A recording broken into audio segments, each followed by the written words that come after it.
Hello, नमस्कार आप सभी को। और आज हमारे इस रायपुर साहित्य उत्सव का द्वितीय दिवस है और ये 5वां और हमारा अंतिम सत्र है। अलग अलग मंडप बनाए गए हैं जिसमें हमारे मंडप का नाम है लाला जगदलपुरी मंडप और आज द्वितीय दिवस का ये 5वां सत्र है और ये अंतिम सत्र है और परिचर्चा का विषय है विचार पुंज की आभा डॉक्टर अंबेडकर। और हमारे लिए बड़े ही गर्व का क्षण है कि जितने भी हमारे अतिथिगण हैं और हमारे सूत्रधार हैं यहाँ पर उपस्थित हो चुके हैं। और जैसा कि हम सभी को विदित है कि हमारा जो हर एक सत्र है किसी न किसी एक व्यक्तित्व को समर्पित किया गया है और अभी का ये जो हमारा 5वां और दूसरे दिन का ये जो अंतिम सत्र है वो समर्पित है दलित चेतना को प्रखर स्वर देने वाले कोदूराम दलित जी को। मैं कार्यक्रम की शुरुआत करते हुए मंच पर सभी हमारे माननीय अतिथिगणों को आमंत्रित करती हूँ। सर्वप्रथम हम मंच पर आमंत्रित करना चाहेंगे श्री दिलीप मंडल जी, वरिष्ठ पत्रकार हैं, सूचना एवं प्रसारण मंत्रालय भारत सरकार के वरिष्ठ सलाहकार हैं। आप ससम्मान मंच पर आमंत्रित हैं। हमारे बीच में श्रीमती कौशल पवार मैम हैं, वरिष्ठ लेखिका है। आपकी आत्मकथा अब बवंडरों के बीच जो है अनेक भाषाओं में उनका अनुवाद हो चुका है। ससम्मान आप मंच पर आमंत्रित हैं। श्री राजकुमार फुलवरिया जी हमारे बीच में उपस्थित हैं, वरिष्ठ समाज सेवी हैं, राजनीतिज्ञ और राजनीति में आप सक्रिय हैं। सामाजिक सुधार और जनहित के मुद्दों पर आप अपनी अलग कार्यशैली के लिए विख्यात हैं। ससम्मान आप मंच पर आमंत्रित हैं। साथ ही हमारे इस कार्यक्रम के सूत्रधार हितेश शंकर जी, ससम्मान मैं आपको मंच पर आमंत्रित करती हूँ। आप वरिष्ठ पत्रकार हैं, अपने लेखन के माध्यम से सामाजिक, राजनीतिक एवं सांस्कृतिक मुद्दों पर नवीन दृष्टि आप प्रदान करते आ रहे हैं। सभी अतिथियों का और हमारे आज के इस कार्यक्रम के सूत्रधार श्री हितेश शंकर जी का हार्दिक स्वागत और अभिनंदन। जैसा कि हमने बताया कि हमारा हर सत्र एक महान व्यक्तित्व को समर्पित है और ये 5वां जो अंतिम सत्र है वो समर्पित है कोदूराम दलित जी को। सर्वप्रथम हम अपने कार्यक्रम की शुरुआत कोदूराम दलित जी के चित्र पर पुष्प अर्पित कर कार्यक्रम की शुरुआत करेंगे। सभी अतिथिगणों से निवेदन है कि वे आएं और कार्यक्रम की शुरुआत चित्र पर पुष्प अर्पित कर करें। श्री दिलीप मंडल जी, श्रीमती कौशल पवार जी, श्री राजकुमार फुलवारिया जी और हमारे सूत्रधार हितेश शंकर जी।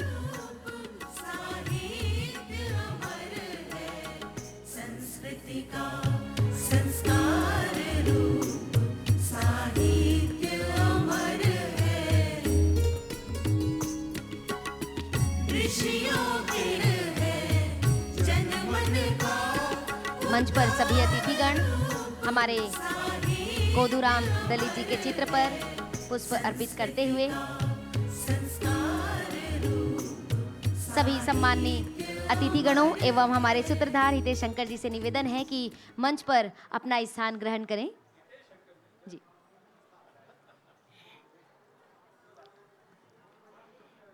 अब हम कार्यक्रम की शुरुआत करने जा रहे हैं और जैसा कि कहा जाता है अतिथि देवो भव।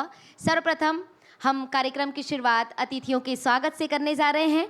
हमारे बीच में उपस्थित हैं श्री दिलीप मंडल जी। मैं आमंत्रित करना चाहूँगी श्री कमलेश साहू जी को, सहायक संचालक जनसंपर्क विभाग से। आप आएँ और हमारे आज के अतिथि श्री दिलीप मंडल जी का स्वागत गमछा पहनाकर करें।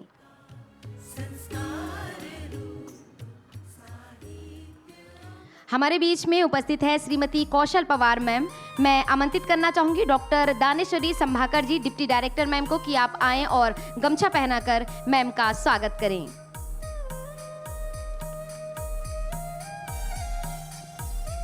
हमारे बीच में श्री राजकुमार फुलवारिया जी उपस्थित हैं। मैं आमंत्रित करना चाहूँगी श्री विष्णु वर्मा जी को, सहायक संचालक जनसंपर्क विभाग से, कि आप आएँ और सर का गमछा पहनाकर स्वागत करें। और आज के हमारे इस कार्यक्रम के सूत्रधार श्री हितेश शंकर जी हमारे बीच में उपस्थित हैं। मैं आमंत्रित करना चाहूँगी श्री ओपी डहरिया जी को, सहायक जनसंपर्क अधिकारी। आप आएँ और सर का स्वागत गमछा पहनाकर करें।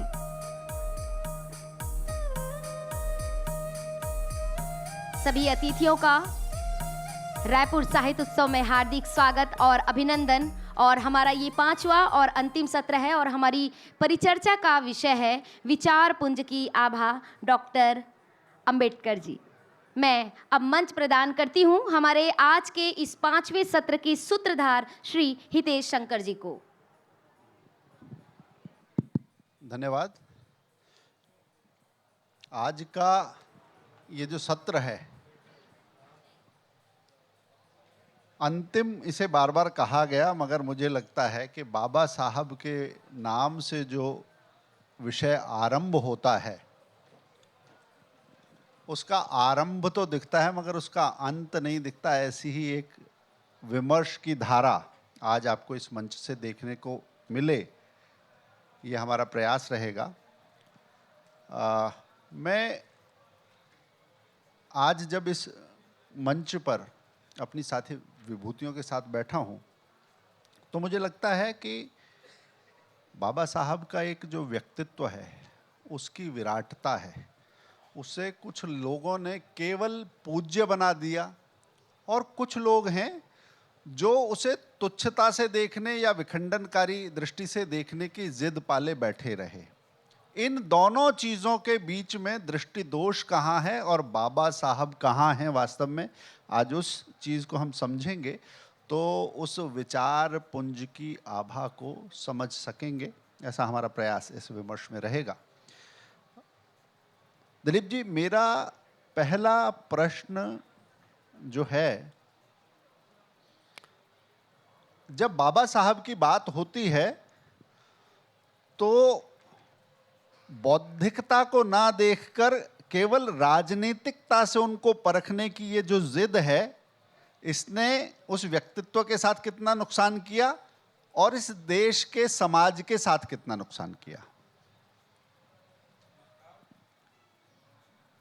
ये ओके। नमस्कार, जय भीम। बाबा साहब के बारे में हितेश जी ने आपने जो एक मैं इसको संक्षिप्त सा बीज वक्तव्य ही मानूंगा कि जिस तरह से आपने एक व्यक्तित्व को प्लेस किया एक उसकी ऐतिहासिकता में, कि बाबा साहब को कैसे देखा जाए, दरअसल ये आपका प्रश्न है। और इसको देखने में जो अलग अलग एकांगी एकहरी दृष्टियां हैं, इसमें कहाँ दोष है, तो इस विषय के दो अच्छे वाले खांटी वाले स्कॉलर्स हमारे पास पहले से मौजूद हैं। तो कौशल जी और आपके राजकुमार जी के रहते हुए मतलब थोड़ा सा मेरे लिए ये होगा कि मेरा स्कॉलरशिप का क्षेत्र थोड़ा दूसरा है, लेकिन मास कम्युनिकेशन और सोशियोलॉजी दोनों के दृष्टि से अगर मैं देखूं तो आप बाबा साहब को कहाँ से देख रहे हैं, इससे बहुत ज़्यादा फर्क पड़ जाता है दरअसल, और आप कितना देखना चाहते हैं और बाबा साहब को आपने कितना देखा है और क्या आपने उसको ही संपूर्ण मान लिया है, इस वजह से सारी समस्याएं आती हैं। अब किसी व्यक्ति का जीवन अगर उसको एक रेखा के रूप में देखें, एक लंबी लाइन के रूप में, बाइनरीज में देखा जाए अगर तो, हाँ नहीं, मैं ये कह रहा हूँ कि अगर उसकी बायोग्राफी उसकी एक लाइन है तो दूसरी लाइन एक साथ साथ चल रही है समय की लाइन। तो बायोग्राफी और हिस्ट्री बीच बीच में इंटरसेक्ट करते हुए चलते हैं और इसमें ट्रुथ एग्जिस्ट करता है।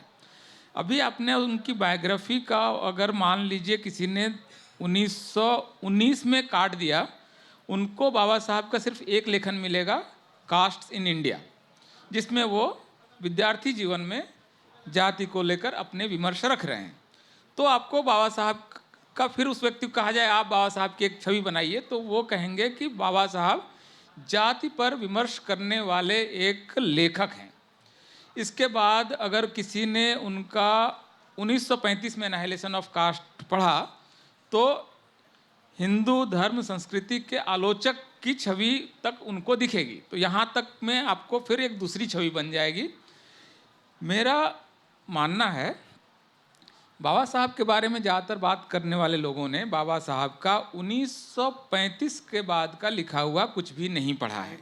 एनाहिलेशन ऑफ कास्ट उनके लिए बाबा साहब के जीवन का वो बिंदु है जहाँ पर बाबा साहब एक अपनी बौद्धिक पीक पर पहुँच चुके हैं, और उसके बाद उन्होंने जैसा ऐसा वो प्रिटेंड करते हैं या दरअसल उनके ज्ञान की सीमा की वजह से वो 1935 तक के बाबा साहब को देखते हैं, जबकि उसके बाद उनके जीवन के 20 साल, 2 सॉलिड दशक उसके बाद हैं। और कोई व्यक्ति जब अपनी पूर्णता की तरफ पहुंचता है तो वो अपने सारे विचारों को ज़्यादा घनीभूत करके परिष्कार करके पहुंचता है। तो बाबा साहब को जो आपने प्रश्न पूछा कि बाबा साहब को देखने की एकांगी दृष्टि, यूनिटरी जो विजन है कि बाबा साहब ऐसे हैं, बाबा साहब ऐसे हैं, बाबा साहब सिर्फ दलितों के मसीहा हैं, बाबा साहब ने जाति पर विमर्श किया, बाबा साहब ने ये किया ये किया। लेकिन बाबा साहब का जीवन, किसी का भी जीवन, हम में से हर व्यक्ति का जीवन हजारों लाखों घटनाओं का एक मिला जुला कोलाज है, एक बड़ी पिक्चर है जिसके अंदर बहुत सारे डॉट्स हैं। आपने एक कोने को उठा लिया और माना कि ये मेरा अगर जीवन है तो आप उसको नहीं समझ पाएंगे। तो बाबा साहब को देखने की दृष्टि यही है कि आप व्यक्ति को समग्रता में देखिए, और अगर समग्रता में देखना संभव नहीं है तो उनके जीवन काल के बाद के दिनों को देखिए और उस समय के लेखन को देखिए, जब वो अपने सबसे परिष्कृत रूप में, सबसे अपनी पिछली चीज़ों में बहुत सारे संशोधन सुधार करके बाबा साहब जहाँ पहुँचे हैं। तो बाबा साहब अपने आखिरी, अगर आप 10 साल को के जीवन को देखें तो उस समय आपको दूसरी तरह की रचनाएं मिलेंगी। उसमें बुद्धा एंड इज धम्मा मिलेगा, उसमें आपको थॉट्स ऑन पाकिस्तान मिलेगा, इसमें आपका संविधान लेखन मिलेगा। जिस समय वो एक तमाम पिछली कटुताएं, बहुत सारी चीज़ों को भूलते हुए वो एक राष्ट्र निर्माण की प्रक्रिया में है। इसलिए कहा गया है कि बाबा साहब राष्ट्र निर्माता हैं, यही उनकी पहचान है। तो ये मेरा प्राथमिक वक्तव्य है। बिल्कुल, आपने वो जो धुंध थी उसको छांटने का एक बुनियादी काम, आधारभूत काम कर दिया है कि समग्रता में उस चित्र को देखना है तो कैसे देखना है और अधूरापन क्यों उपजता है। कितना देखने से आपको पता चल जाएगा, क्योंकि आदमी को अगर देखना है कि आगे क्या छोड़ गया है तो अंत में वसीयत पड़ी जाती है, उसने अंत में क्या लिखा। दिलीप जी का जो कहना है कि बाबा साहब को देखना है तो जिस समय वो सार रूप में, नवनीत रूप में अनुभव को जब लिपिबद्ध कर रहे हैं तो उसको पढ़े बिना वो यात्रा को समझना अधूरा रह जाता है। प्रोफेसर कौशल पंवार हमारे साथ हैं। एक लोकोक्ति आप कहिए, कहते हैं कि सार सार को गह रहे हो और थोथा देव उड़ाए। बाबा साहब के मामले में तो आरंभिक अन्याय जो हुआ उसके साथ बौद्धिक अन्याय ये भी हुआ कि जो थोथापन जहाँ दिख सकता था उसको सहेज लिया गया और सार को बिसरा दिया गया। आप कैसे देखती हैं इसे? अगर आप इजाज़त दे तो मैं वहाँ बोलूँ 2 मिनट के लिए। यहाँ से बोलें, क्योंकि ये पैनल में समय का थोड़ा सा वो रहेगा। ठीक। हाँ बिल्कुल। आपकी बात से पहले एक लाइन में बोल सहज के, संवाद है, उसी तरीके से हाँ, चलता रहेगा। जरूर जरूर। आपकी बात का जवाब देते हुए मैं कहूँगी, जय भीम महाभाग त्रिरत्न शरणम गता, जयो अस्तु सततम तेषाम ये भवन्ति तवानुगा, सर्वे भवन्तु सुखिनः सर्वे सन्तु निरामया सर्वे भद्राणि पश्यन्तु माँ कश्चित् दुख भाग भवेत्। इस मंत्र के माध्यम से जो मैंने अभी पहले बोला, आपकी बात को लगभग मैं कहूँगी कि इसकी अनुकूलता हम देख सकते हैं। जब हम बात करते हैं आपके इस प्रश्न की, तो हम केवल एक व्यक्ति के ऊपर बात नहीं करते, बल्कि जो एक विचार की है, बाबा साहब अम्बेडकर एक विचार है, उस विचार को देखने का एक नज़रिया, और जो नज़रिया है वह जिसने जितना देखा उसने उतना अपना लिया। अगर हम बाबा साहब अम्बेडकर के शुरुआती दौर की बात करें, जैसे कि प्रोफेसर दिलीप मंडल जी ने कहा, जो शुरुआत रहा और जो वो दौर था, उस दौर में अगर हम देखें तो वह महामानव जो एक विचार बना, उसकी एक पूरी यात्रा रही, और उस यात्रा में इतने उतार चढ़ाव आए कि एक खास वर्ग या कहिए कि एक समुदाय जो उसके साथ कहीं ना कहीं भावनात्मक रूप से जुड़ा हुआ था, उन्होंने उसको भगवान का दर्जा दिया। और यहाँ भगवान कहने से अभिप्राय ये नहीं है जो हम एक तरह से हम सामान्य सतही रूप से मानते हैं, बल्कि भगवान वो जो सबको समता के दृष्टिकोण से देखता है। जैसे कि मैंने अभी कहा, यथे माम वाचम कल्याणी माँ वदानी जनेभ्य।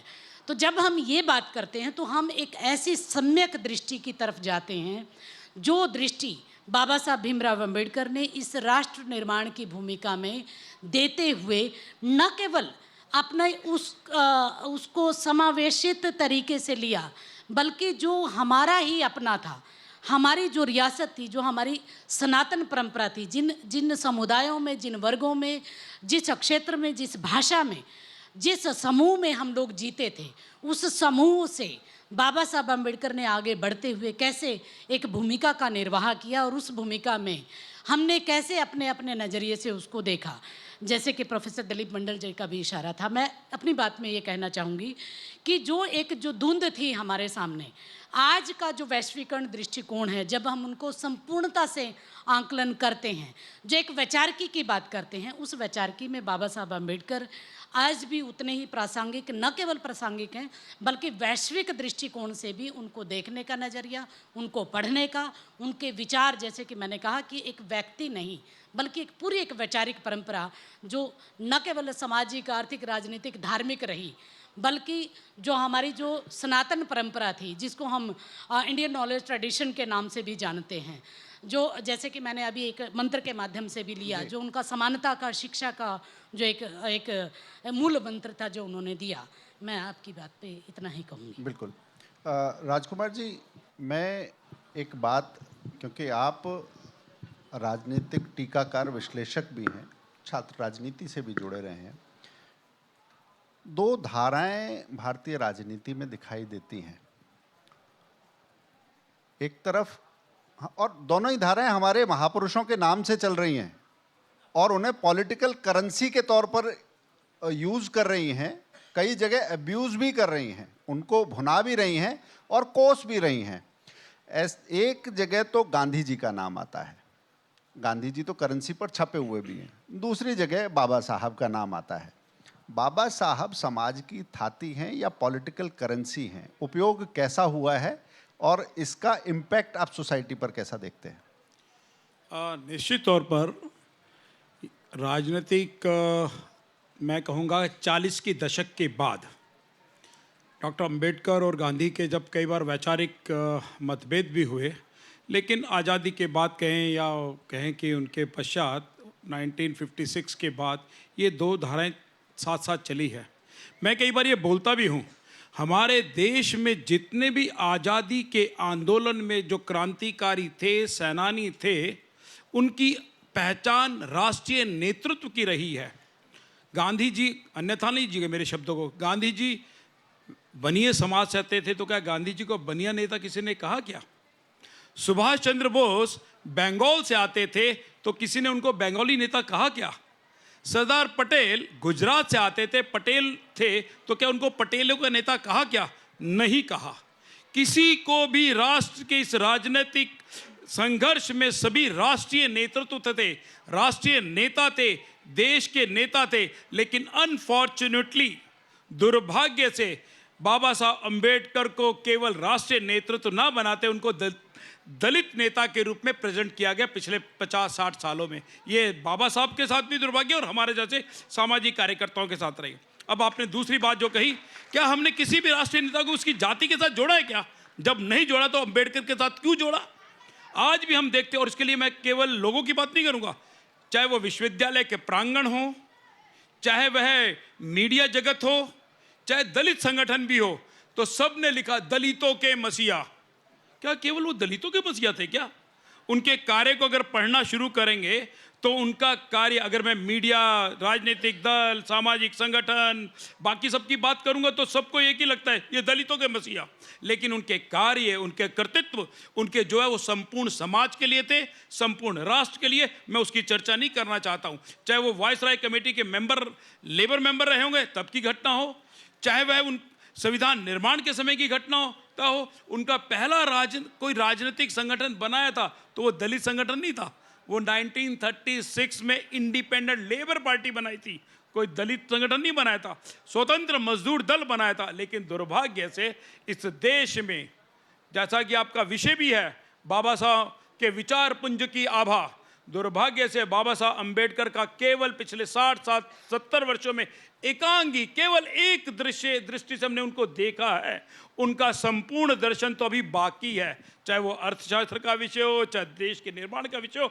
तो मुझे लगता है कि जो दो धाराएं भाई है, गांधी को तो सबने स्वीकार किया, सर्व समाज ने स्वीकार किया, लेकिन इस देश में कैसा नैरेटिव बनाया कि बाबा साहब अम्बेडकर को एक जाति और समाज का। मेरा तो डॉक्टर बाबा, आपकी जानकारी के लिए, मेरा थीसिस जो है वो डॉक्टर अम्बेडकर और नेल्सन मंडेला पर है। तो मेरे थीसिस के लास्ट में जब मुझसे प्रश्न पूछा गया, जो हमारा एग्जामिनर थे एमयू के वाइस चांसलर थे, उन्होंने कहा कि आप डॉक्टर अम्बेडकर और नेल्सन मंडेला को कैसे देखते हो? मैंने कहा कि जिस नेल्सन मंडेला ने डॉक्टर अंबेडकर की प्रेरणा से अपना आंदोलन चलाया, अपना संघर्ष का राह पकड़ा, वो व्यक्ति नेल्सन मंडेला वो केवल दक्षिण अफ्रीका का नेता था, लेकिन वह व्यक्ति पूरी अफ्रीका कॉन्टिनेंट का नेता बना।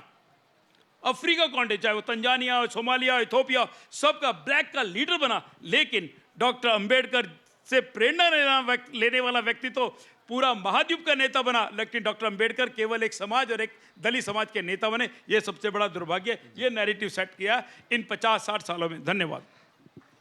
मैं यहीं से दिलीप जी, एक प्रश्न, बड़ा कुछ लोगों की राजनीति के लिए बड़ा असहज करने वाला प्रश्न हो सकता है।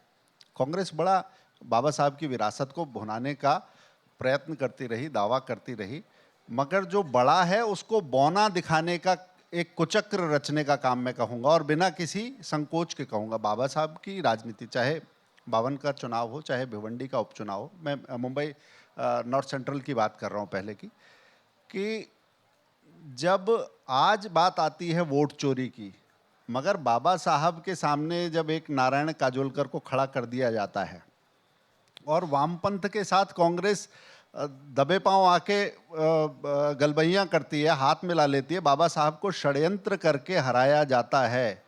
करीब 15,000 वोटों की बात आती है, मगर उस इलेक्शन में 74,000 वोट रद्द कर दिए जाते हैं, जिसके बारे में बाबा साहब खुद चिट्ठी लिखते हैं। जयप्रकाश कहते हैं कि यहाँ पर गड़बड़ी हुई है, और बाद में ये भी आता है कि बाबा साहब की जान गई तो उसके पीछे ये आघात जो था, एक समाज की स्वीकार्यता थी, मगर समाज की वो स्वीकार्यता राजनीति के षड्यंत्रों से परास्त हो गई। उस पीड़ा में बाबा साहब गए। नेहरू जी पर वो आक्षेप लगता है। तो राजनीति जब इतनी कड़वी हो जाती है, वो महापुरुषों के साथ ही छल करने लगे। आप इस पूरे प्रकरण को और इस छल को कैसे देखते हैं? आगे इसकी यात्रा कैसी है? हितेश जी, दो विद्वानों को हमने सुना, मैंने गौर से सुना, और मुझे लगता है कि उन्होंने एक आधार भूमि तैयार कर दी है, जिसमें मैं इस प्रश्न का उत्तर देने की कोशिश करता हूँ। कांग्रेस का बाबा साहब के साथ जो संबंध था, इसके बारे में जानने के लिए हमको बहुत ज़्यादा इतिहासकारों या उस समय के अखबारों इनमें जाने की ज़रूरत नहीं है। बाबा साहब का अपना लेखन ही लगभग इस बात को बताता है कि बाबा साहब को जो स्थान मिलना चाहिए था, उस स्थान को मिलने में उनको देरी क्यों हुई, विलंब क्यों हुआ। और जैसे एक ही उदाहरण आप देख सकते हैं कि बाबा साहब को 1990 में जाके भारत रत्न क्यों मिलता है, जबकि 1956 में उनका देहांत हुआ है, और उससे पहले नेहरू खुद को भारत रत्न दे चुके हैं, और तमाम लोगों को भारत रत्न उसके बाद साल दर साल मिलता रहता है। तो बाबा साहब को इतना इंतजार क्यों करना पड़ता है? या बाबा साहब के स्मारकों को पुनरुद्धार करना और उनको पंचतीर्थ बनाने का सौभाग्य आखिरकार नरेंद्र मोदी को क्यों मिलता है, जो सौभाग्य कांग्रेस तो ले सकती थी? उनको किसने रोका था कि बाबा साहब जहाँ रहे, बाबा साहब जहाँ जन्म हुआ, बाबा साहब ने जहाँ रह के संविधान लिखा, पूरे बाबा साहब के जीवन से जहाँ उन्होंने धम्म ग्रहण किया, इन स्थानों को विकसित करना है। अगर ये प्रोजेक्ट होता कांग्रेस का, तो उसके उस पर्याप्त समय था। तो इसको बताने के लिए बहुत ज़्यादा मुझे आर्ग्यूमेंट करने की ज़रूरत नहीं, इस केस को मुझे लड़ने के लिए बहुत ज़्यादा मेहनत करने की ज़रूरत नहीं है। मैं बहुत आसानी से इसको आर्ग्यू कर सकता हूँ कि बाबा साहब को कांग्रेस ने एक तरह से बहुत साइड शो बना दिया था। उनकी ज़रूरत जब थी तब उन्होंने संविधान लेखन के लिए उनको बुलाया, लेकिन उसके बाद आप देखिए, मैं तो सबको कहूँगा कि और ज़्यादा कुछ ना भी पढ़ना हो तो सिर्फ आप बाबा साहब का नेहरू कैबिनेट से इस्तीफे का पत्र पढ़ लीजिए, बस वो 12-13 पन्ने आपको बता सकते हैं कि बाबा साहब के साथ क्या हुआ।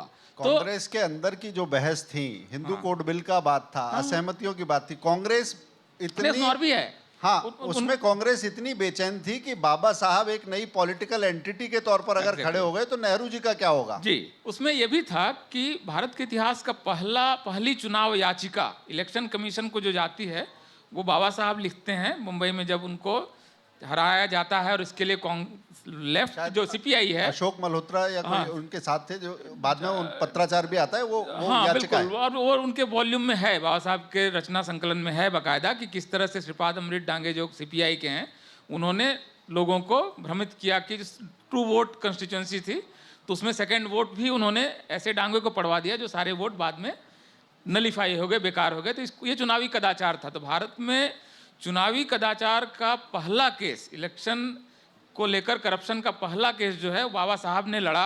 वोट चोरी का केस कह सकते हैं, बिल्कुल पहला। वोट चोरी, बिल्कुल वोट चोरी। वो उसके लिए बाबा साहब का हमको चुनाव आयोग को लिखा हुआ कांग्रेस petition, ने पहली वोट चोरी की थी और बाबा साहब ने उसे लेफ्ट- समाज के सामने रखा था, CPI से लेफ्ट के मिलके। साथ मिलके की थी। लेफ्ट के साथ मिलकर की थी। तो ये जो इस पिछले 12 वर्षों में बाबा साहब को वो स्थान जिसके वो हकदार थे, जो कंप्लेन डॉक्टर राजकुमार कर रहे हैं, मुझे लगता है कि उसका काफ़ी समाधान इस बीच में हो चुका है। और जैसे प्रधानमंत्री कहते भी हैं कि हम आज अगर प्रधानमंत्री हैं तो इसके पीछे बाबा साहब का संविधान है, वो ना होता तो हम प्रधानमंत्री ना बनते। तो ये जो स्थापना हुई है, उनके जन्म से जुड़े हुए स्थानों की जिस तरह की इस समय उनको गौरवशाली ढंग से प्रस्तुत किया गया है, उनकी अभी सबसे बड़ी मूर्ति लगने वाली है बॉम्बे में, और यही सरकार उसका शिलान्यास भी की है, और ये प्रधानमंत्री को ही ये सौभाग्य मिलेगा कि उसका वो उद्घाटन भी करेंगे। तो ये चाहने से हो जाता। कांग्रेस को दरअसल जो कांग्रेस ने चुनावी समीकरण बनाया, उसमें बाबा साहब और उनके समाज की दरअसल जगह नहीं थी, क्योंकि एक मुसलमानों के साथ जो सामाजिक समीकरण वो बना रहे थे हिंदू सवर्णों को मिला के, उसमें फिर बाकी लोग साइड शो थे, तो बाकी लोगों के लिए दरअसल जगह भी नहीं मिली। इसमें ओबीसी नेता भी किनारे हुए दरअसल, ऐसा नहीं कि सिर्फ वो शेड्यूल कास्ट समुदाय से आने वाले। मैं बाद में प्रश्न आता, मगर यहीं पर मैं एक प्रश्न जोड़ देता हूं कि बाबा साहब जब आरक्षण की बात करते हैं और इस देश में कुछ लोग भीम मीम की बात करते हैं, वो क्या बाबा साहब के विचार से कपट नहीं कर रहे, चोरी नहीं कर रहे? क्योंकि जब एएमयू की बात हो, जब जामिया की बात हो, वहाँ पर आरक्षण की कोई बात ही नहीं करता, इस वर्ग के अधिकार खा लिए जाते हैं। दूसरा, बाबा साहब आज जो चाहे सऊदी अरब और यूएई आपस में जब बात करते हैं तो एक बात आती है कि मुस्लिम ब्रदरहुड को डिफाइन करने लगते हैं लोग। बाबा साहब ने बहुत पहले इस ब्रदरहुड को डिफाइन कर दिया था। राजनीति का सबसे असहज प्रश्न बाबा साहब उसी समय सुलझा कर चले गए थे। बिल्कुल, मुझे लगता है हितेश जी, और आप सब लोग इस पर गौर कीजिए, दो विचारों की वैचारिक नसबंदी बाबा साहब ने कर दी थी।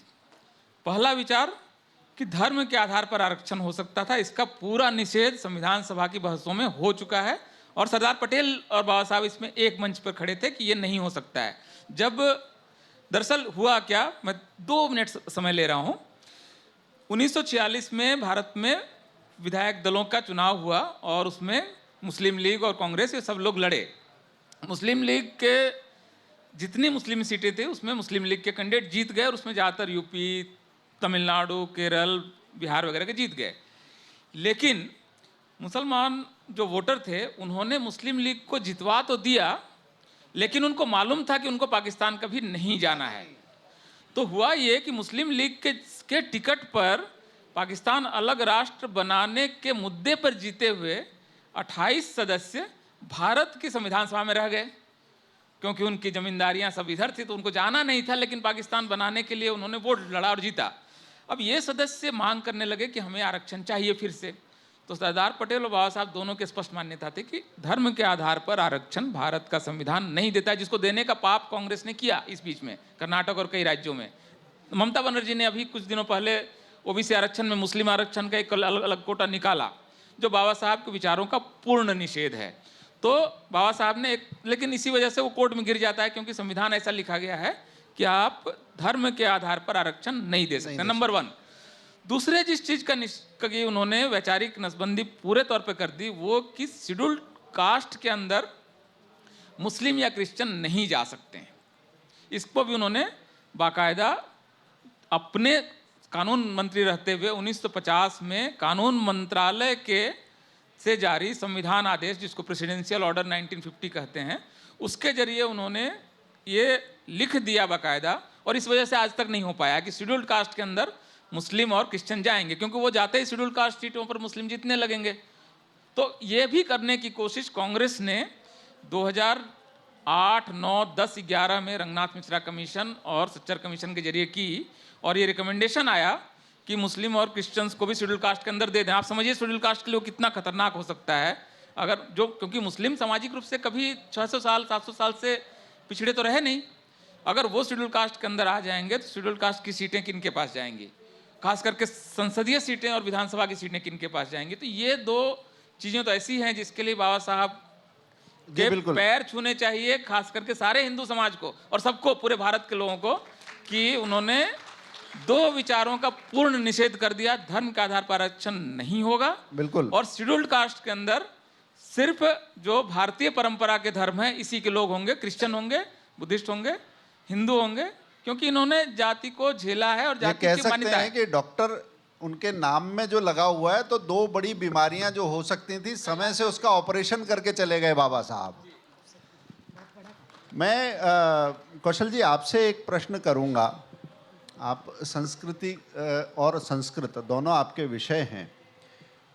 बाबा साहब के, अगर हम बाबा साहब समग्र का अध्ययन करें और उसके मूल भाव को एक जो चलता है, वो विकृतियों का निषेध करते हैं, संस्कृतियों का निषेध नहीं करते, समाज को जोड़ने की बात करते हैं। विघटन के खिलाफ खड़ा हुआ कोई दिखता है तो वो बाबा साहब हैं।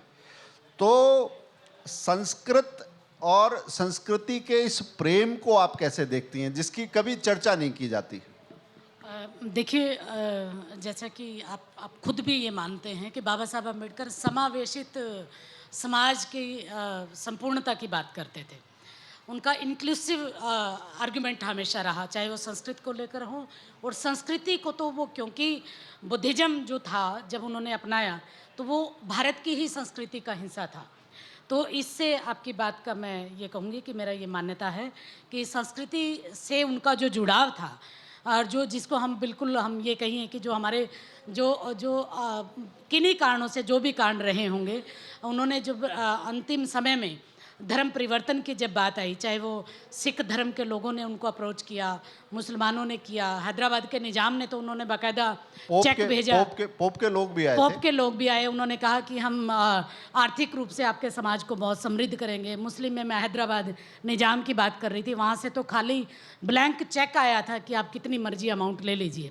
लेकिन बाबा साहब अम्बेडकर ने जो हमारी ही अपनी संस्कृति का जो बहुत महत्वपूर्ण हिस्सा था, जो एक समता, करुणा और जो सार्वभौमिक एक दृष्टिकोण, जो एक देखने का नज़रिया था, वह हमारी संस्कृति में था, और उस संस्कृति को ही उन्होंने अपनाया और बुद्धिज्म को ग्रहण किया। लेकिन उन्होंने उस बुद्धिज्म में भी जो दूसरा जो बुद्धिज्म था, जो थाईलैंड का या तमाम जो विदेशी बुद्धिज्म की जो परिकल्पना थी, उनकी बजाय बल्कि उन्होंने न्यू बुद्धिज्म का कंसेप्ट लेके आए, जिसमें उनकी अपनी धारणाएं थी। अंतिम समय में उन्होंने बुद्धा एंड धम्मा लिखा, जो नए बुद्धिज्म को व्याख्यायित करता था। तो मेरा ऐसा मानना है कि अगर हम संस्कृत की भी बात करें, जो आप याद कीजिए जब हम विचार पुंज की बात करते हैं, तो जब उनको बड़ौदा के महाराज के यहाँ जब उनको अपनी सेवाएं देनी थी और उनको पानी पीने के लिए चपरासी के द्वारा अलग से पानी पीने का प्रावधान रखा गया, तो उन्होंने पानी के शुद्धिकरण के लिए भी एक मंत्र बोला। जो वहाँ सभागार में जितने भी उपस्थित थे, उस ऑफिस में, कार्यालय में जितने उपस्थित थे, उनको नहीं पता था कि मनुस्मृति का कौन सा मंत्र है जो शुद्धिकरण की तरफ लेकर आता है। तो मुझे लगता है कि ये उस संस्कृति के वाहक बाबा साहब अम्बेडकर जैसा कोई हो नहीं सकता, जिसको हम कहेंगे न भूतो न भविष्यति, जिन्होंने न केवल इस संस्कृति की संरचना में एक आगे बढ़ने का काम किया, बल्कि संस्कृत के उन अध्यायों को, उनके नैरेटिव को भी वो अपने भाषणों में, अपने लेखन में, अपने सामाजिक एक्टिविज्म में लेकर आए। चाहे वह समानता के कंसेप्ट हो, चाहे महिलाओं को बराबरी का देखने का नज़रिया हो और आर्थिक आधार पर उनको संपन्न करने का हो। जो महिला सशक्तिकरण की बात जो आज हम भारत में या वैश्वीकरण दृष्टिकोण से एक फेमिनिज्म का कंसेप्ट पाते हैं, वह अगर भारत में बाबा साहब अम्बेडकर ने महिलाओं के लिए इतने काम ना किए होते तो बाबा साहब अम्बेडकर के अलावा महिला सशक्तिकरण हमारे यहाँ जो हमारी पूर्वजों का भी जो एक मौलिक जो सृजनात्मक शक्ति की जो अवधारणा थी, शाक्त और शक्ति, प्रकृति और पुरुष की जो अवधारणा थी, वह बाबा साहब अम्बेडकर के द्वारा ही गई। तो मैं तो ये कहूँगी कि हमारी तमाम भारतीय महिलाओं को, चाहे वह किसी भी धर्म की हो, किसी भी जाति की हो, किसी भी संप्रदाय को मानने वाली हो, उनको बाबा साहब अम्बेडकर को पूजना चाहिए कि उनकी वजह से महिला सशक्तिकरण का कंसेप्ट बना। याद करिए इंदिरा गांधी जब प्रधानमंत्री बनी, उनको भी ये कहना पड़ा था कि मुझे प्रधानमंत्री जो आज मैं ये पद ग्रहण किया है, यह बाबा साहब अम्बेडकर के दिए गए संविधान के अनुकूल ही है। तो मेरा कोई इंदिरा गांधी के साथ कोई ज़्यादा सा लगाव वाली बात नहीं है। उनके बहुत सारे डार्क कंसेप्ट हैं जिसको मैं बहुत खुल के विरोध करती हूँ, लेकिन बस इस कंसेप्ट को मैं इतना ही कहूँगी कि जो हमारी संस्कृति थी और जो हमारी संस्कृत से निश्रित जो ज्ञान परंपरा थी, चाहे वह आर्थिक आधार को लेकर हो, जल का शुद्धिकरण को लेकर हो। आप याद कीजिए महाड़ सत्याग्रह, जब पानी को लेकर बाबा साहब अम्बेडकर ने पूरा मूवमेंट तालाब में पानी पीने को लेकर जो चलाया, वो वहाँ से ही निकला था कि कोई भी शास्त्र, कोई भी ग्रंथ, चाहे ब्राह्मण, अरण्यक, उपनिषद, वेदांग की जो परंपरा, पूरी की पूरी रामायण महाभारत की परंपरा तक अगर आप चले जाइए, वहाँ पर कहीं भी जो प्रकृति प्रदत्त जो चीज़ें हैं उन पर निषेध नहीं था। उस निषेध का ही अवलोकन करते हुए बाबा साहब अम्बेडकर ने ये कहा कि ये जो जाति जन्य जो कंसेप्ट है, ये ईश्वर प्रदत्त नहीं है, ये मनुष्य के द्वारा बनाया गया प्रावधान है। इसलिए शुद्धिकरण की बात भी मैं तो इस नज़रिए से देखती हूँ। बिल्कुल बिल्कुल। धन्यवाद। हम में से शायद बहुत सारे लोग नहीं जानते होंगे, कुछ जानते भी होंगे कि ऐसी दूरदृष्टि कि इस देश को कैसे कारखाने में कानून किस तरह के चाहिए, महिलाओं को किस तरह के अवकाश चाहिए। अगर हमारे पास धरती में संसाधन के तौर पर पानी है तो उस पानी के नियम कैसे होने चाहिए, ये सब काम करने का अगर श्रेय किसी को दिया जाना चाहिए तो वो काम बाबा साहब उस समय कर गए थे। इनकी चर्चा नहीं होती, मगर वास्तव में जहां बाबा का नाम लेकर पोतों को लड़ाया जा सकता है वहां बाबा को खड़ा कर देते हैं। मैं एक बात राजकुमार जी आपसे पूछना चाहूँगा कि जब बाबा साहब थॉट्स ऑन पाकिस्तान लिखते हैं तो एक विचार उस समय ही बता देते हैं कि अगर मजहब के आधार पर, आस्था के आधार पर आप भूगोल तैयार करोगे नए देश का, तो अंततः वहाँ का लोकतंत्र खराब होगा, कमज़ोर होगा। और पाकिस्तान के मामले में हम ये ख़ास तौर से देखते हैं कि कोई सरकार 5 साल नहीं चल पाई, बाबा साहब उस समय जाकर बता गए थे। आप कैसे देखते हैं इस दूरदृष्टि की? अगर हम बात करें, इसके कई सारे आयाम हो सकते हैं। हालांकि ऐसा अगर विस्तृत विश्लेषण देखना चाहें तो बाबा साहब की एक पुस्तक है थॉट ऑन पाकिस्तान। उस पुस्तक में बाबा साहब अम्बेडकर ने, मैं कहूँ कि इस्लाम के चरित्र को भी लिखा है। इस्लाम का चरित्र क्या है, मुसलमान का चरित्र क्या है, और ये कुल मिलाकर उन्होंने ये भी कहा, जब हम बाबा साहब अभी चर्चा चल रही थी हिंदू कोड बिल की, हिंदू कोड बिल में बाबा साहब ने एक बहुत अच्छी बात कही और ये क्लियर किया, प्रयास किया। हिंदू कोड बिल में उन्होंने प्रयास किया कि हिंदू कौन, तो उन्होंने स्पष्ट रूप से इस हिंदू कोड बिल के माध्यम से स्पष्ट कर दिया कि जिस संप्रदाय, जिस मत का जन्म भारत की भूमि में हुआ है वह सभी हिंदू धर्म में सम्मिलित है, चाहे वह बौद्ध हो, चाहे जैन हो, चाहे सिख हो, चाहे अन्य कोई व्यक्ति हो। उन्होंने 3 संप्रदाय को बाहर किया, उसमें इस्लाम, क्रिश्चियन और ज्यूस को। तो मेरा कहना है कि बाबा साहब की दूरदृष्टि थी कि उन्होंने हिंदू धर्म को भी डिफाइन कर दिया और हिंदू धर्म में कौन कौन विषय आते हैं। रही बात आपने जो पाकिस्तान की बात कही, बाबा साहब अम्बेडकर इस निश्चित थे। कुछ लोग बाबा साहब को इस पर आरोप भी लगाते हैं कि बाबा साहब ने, एक बार बीच में जोड़ रहा हूँ, आपने बहुत बड़ा विषय रखा है, ये विस्मृत नहीं होना चाहिए। जब बाबा साहब ये कहते हैं कि एक बड़ा अम्ब्रेला है, एक बड़ी छत है, और हिंदुत्व को इस तौर पर कहते हैं, और उसमें सिख को भी गिनते हैं, जैन को भी गिनते हैं, बौद्ध को भी गिनते हैं, तो शायद वो नानक वाली दृष्टि आ जाती है जो बाबर को आते हुए देखकर कहते हैं खुरासान खसमान किया हिंदू आन डराइया। वो बाकी सबको हिंदुओं के तौर पर जो नानक देख सके थे, नानक के बाद वो काम बाबा साहब कर सके। बहुत बड़ी बात है ये। जी जी, बाबा साहब ने उस हिंदू कोड बिल के माध्यम से पूरा डिफाइन किया है हु इज हिंदू, हिंदू कौन है। अब रही बात, आपने पाकिस्तान की बात कही तो मैंने कहा कि कुछ लोगों का आरोप भी लगता है कि बाबा साहब ने विभाजन को स्वीकार किया, उसका समर्थन दिया, लेकिन ये अर्ध सत्य है। बाबा साहब ने कहा कि अगर विभाजन के लिए तैयार हैं तो 100% विभाजन होना चाहिए जनसंख्या का, चाहे उसके लिए 2 महीने लगे, 6 महीने लगे और 2 साल लगे। अगर उस समय नेहरू और गांधी उस जनसंख्या स्थानांतरण को विषय को नहीं रोकते, जिस प्रकार अभी मंडल साहब ने कहा कि मुस्लिम लीग जिसने पाकिस्तान निर्माण की मांग की, उसके 28 सदस्य इस भारतीय संविधान सभा के सदस्य थे जिन्होंने पाकिस्तान निर्माण किया। ये कितना बड़ा मुझे लगता है कि कष्ट और संकट का विषय, चैलेंजिंग का विषय। जिन्होंने पाकिस्तान का निर्माण करने के लिए पार्टी बनाई, संगठन बनाया, उसके वो यहीं रह गए। वो यहीं के यहीं रह गए, यहीं के यहीं रह गए। और यही बात बाबा साहब ने कहा। जिन्ना बंबई से जीतते थे, जी। बंबई में जो उनको वोट डालते थे उनको मालूम था कि हमको पाकिस्तान नहीं जाना है, नहीं जाना है, लेकिन वो जिन्ना को जिता रहे मैं थे भी आपसे पाकिस्तान पूछता में हूं, जाने के लिए। इसी पे तो मेरा कहना है कि 28 ऐसे मुस्लिम लीग के विधायक या जो कॉन्स्टिट्यूट असेंबली के मेंबर थे, उस समय कॉन्स्टिट्यूट असेंबली थी। बाबा साहब अम्बेडकर तो बंगाल से जीत कर आए थे। जब पार्टीशन हुआ तो वो पूर्वी पाकिस्तान, उस समय के कह सकते हैं पूर्वी पाकिस्तान में चले गए, फिर वो दोबारा चुनकर मुंबई से आए, वो एक अलग विषय है। लेकिन मेरा ये कहना है कि पाकिस्तान के निर्माण में बाबा साहब की थ्योरी आधी अधूरी लोगों को जानकारी है। बाबा साहब ने विभाजन को अगर स्वीकार किया तो इस शर्त पर स्वीकार किया कि 100% जनसंख्या का जिनका धर्म के आधार पर विभाजन हुआ है उसका आदान और प्रदान होना चाहिए। पाकिस्तान के सारे हिंदू भारत में आने चाहिए और भारत के सभी मुस्लिम पाकिस्तान में जाना। अगर ये समस्या पूर्ण होती, बाबा साहब का ये सपना और सुझाव मान लिया जाता, तो आज चाहे वो बंगाल का विषय हो, चाहे वो आसाम का विषय हो, चाहे कई और का विषय हो, ये संकट नहीं होते। चाहे कश्मीर को हमने झेला, कश्मीर को भी झेला, तो कश्मीर बंगाल में जो नासूर पैदा हुए, बाबा साहब के विचार को अगर स्वीकार कर लेते, लेकिन उस समय के राजनीतिक नेतृत्व ने कहा और नेहरू इसको सुलझाने के लिए एक समझौता भी किया जिसे बोलते हैं नेहरू लियाकत समझौता। नेहरू लियाकत समझौते में हमने तो अपने यहाँ के मुसलमानों की रक्षा की, लेकिन पाकिस्तान के अंदर वहाँ की सरकार हिंदुओं की रक्षा नहीं कर सकी। वो 12% से कुछ और विषय पर आए।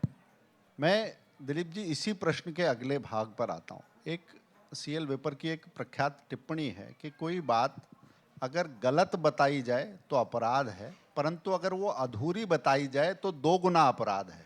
बाबा साहब के बारे में यही अपराध जब करते हैं लोग और उस पर सेकुलरिज्म का मुलम्मा चढ़ाते हैं, बाबा साहब इस सेकुलरिज्म को कैसे देखते हैं? अगर बाबा साहब की नज़र से सेकुलरिज्म की परख करनी हो तो आप कैसे करेंगे?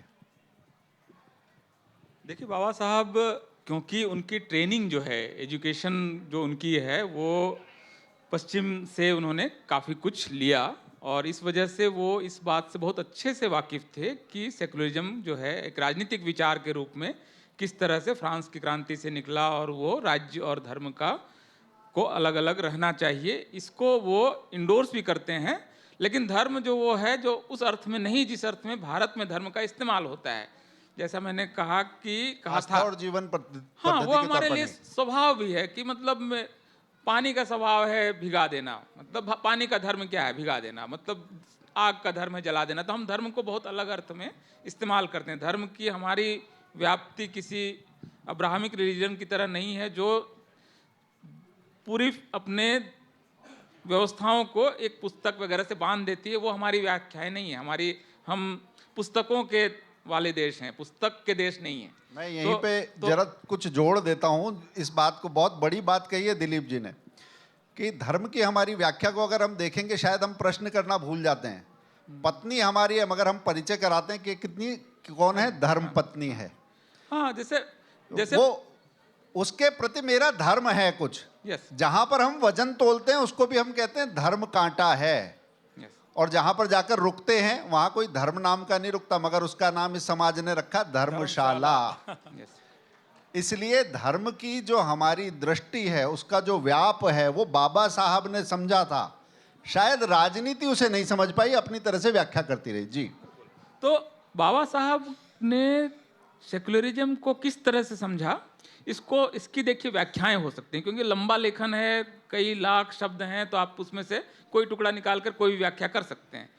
बाबा साहब की धर्म की व्याख्या, मैं अंतिम व्याख्या उसको मानता हूं जिसकी व्याख्या उन्होंने संविधान में की है, और चूंकि ड्राफ्टिंग कमेटी के चेयरमैन थे, उनका ही ड्राफ्ट फाइनली अप्रूव हुआ, तो इसलिए उन्होंने धर्म की जो व्याख्या की है वही उनकी, मैं मानूंगा कि उनकी निर्णायक व्याख्या, मतलब बाबा साहब की धर्म और सेकुलरिज्म पर क्या व्याख्या है उसी से समझना पड़ेगा।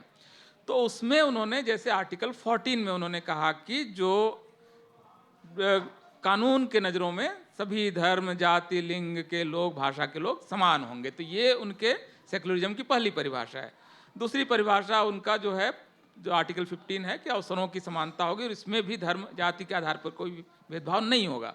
इसके अलावा 25 से लेकर 28 तक में उन्होंने बाकी चीज़ें कही हैं कि धर्म को मानने की आज़ादी होगी, इवन माइनॉरिटीज़ के राइट्स होंगे।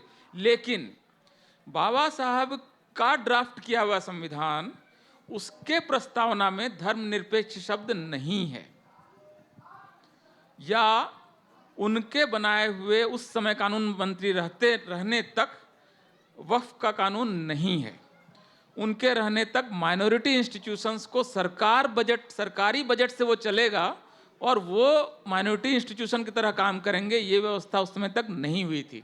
उस समय तक मुस्लिम पर्सनल लॉ का सुधार नहीं होगा, ये तय नहीं हुआ था।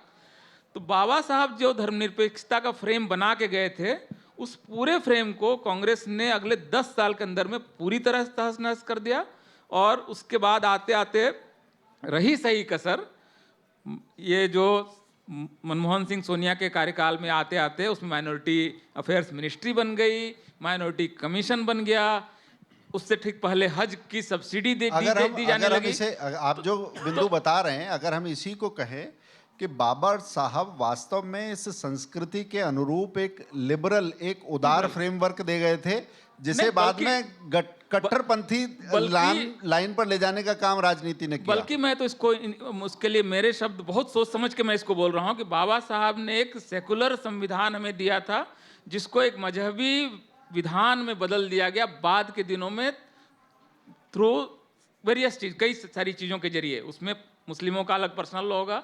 शरीयत एक्ट 1937 आज की तारीख में इस समय लागू है। ये लागू न होता अगर बाबा साहब का संविधान लागू होता, क्योंकि उसमें यूनिफॉर्म सिविल कोड की बात है। वो हज की सब्सिडी पर भारत सरकार अब तक 15,000 करोड़ रुपए दे चुकी थी, तब जाके नरेंद्र मोदी ने उसको रोका। तो या 3 तलाक लागू था, उसमें सेकुलरिज्म आया तब जब प्रधानमंत्री नरेंद्र मोदी ने इसको खत्म किया। तो भारत के यशस्वी प्रधानमंत्री नरेंद्र मोदी भारत के इतिहास के सबसे सेकुलर प्रधानमंत्री हैं इस मामले में, कि उन्होंने इसमें जो विकृतियां डाली गई मजहब के नाम पे, उसका उन्होंने परिष्कार किया और निषेध किया। वक्फ के कानून को ठीक किया उन्होंने, 370 को जो धार्मिक किस्म का कानून था उसको ठीक किया, व्यवस्थाएं थी उसको ठीक किया उन्होंने, हज सब्सिडी बंद की। तो अब आप बड़े पत्रकार रहे हैं, कल को लोग आपको गोदी मीडिया कहने लगेंगे। इसके बावजूद मैं कह रहा हूं, और इसके बावजूद मैं बहुत इस बात को मैं बहुत गंभीरता से और बहुत ठहर के बोल रहा हूं, बाबा साहब ने हमें एक ठीक ठाक सेकुलर संविधान दिया था जिसमें सब धर्मों को आज़ादी दी गई थी। इसका लेकिन कांग्रेस ने क्या बना दिया? बनाया कुछ था, बना कुछ दिया गया। सुधार करने का सारा जिम्मा मोदी जी। कांग्रेस ने बाबा साहब के संविधान को कट्टरपंथी बनाया, बिल्कुल कट्टरपंथी बनाया। नरेंद्र मोदी ने उसे सेकुलर बनाया। फिर से दोबारा उन्होंने मूल स्वरूप की तरफ ले जाने का ऐतिहासिक दायित्व और ऐतिहासिक सौभाग्य प्राप्त हो रहा है नरेंद्र मोदी को। वो 1950 का जो संविधान था, ये भारत के संविधान को वापस वहां पर ले जा रहे हैं, और कई सारे संशोधन हो चुके हैं, और हम लोग अपने समय में और प्रधानमंत्री के कार्यकाल में कुछ और संशोधन को होता हुआ देखेंगे, जिससे ये संविधान मूल 1950 के उस संविधान की तरह दिखने लगेगा जैसा वो था। आज वो संविधान वैसा नहीं दिख रहा है। वक्फ का कानून कैसे आ सकता है? कोई एक सेकुलर देश में वक्फ का कानून कैसे आएगा? आप माइनॉरिटी स्कॉलरशिप कैसे देंगे? आप गरीबों की स्कॉलरशिप दीजिए, जो वंचित जातियां हैं, समुदाय हैं, उनको दीजिए। आप धर्म के आधार पर स्कॉलरशिप देंगे, धर्म के आधार पर आप मदरसा बोर्ड बनाएंगे और वो मदरसे में इमाम बनाना सिखाएंगे, और इसके लिए सरकार पैसे देगी। ये सेकुलरिज्म है।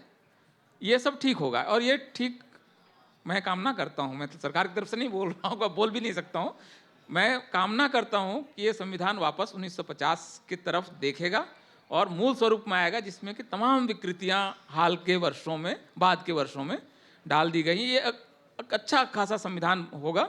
और दूसरी 2 लाइन में शायद हमारा ये मतलब या आखिरी वक्तव्य के लिए समय है, तो मैं इसको होल्ड करता हूँ। नहीं, अभी कर सकते ठीक हैं, है, कर सकते हैं। ठीक है। तो उसको उसमें एक चीज मुझे लगता है कि बाबा साहब की परिकल्पना का एक कार्य और हो रहा है।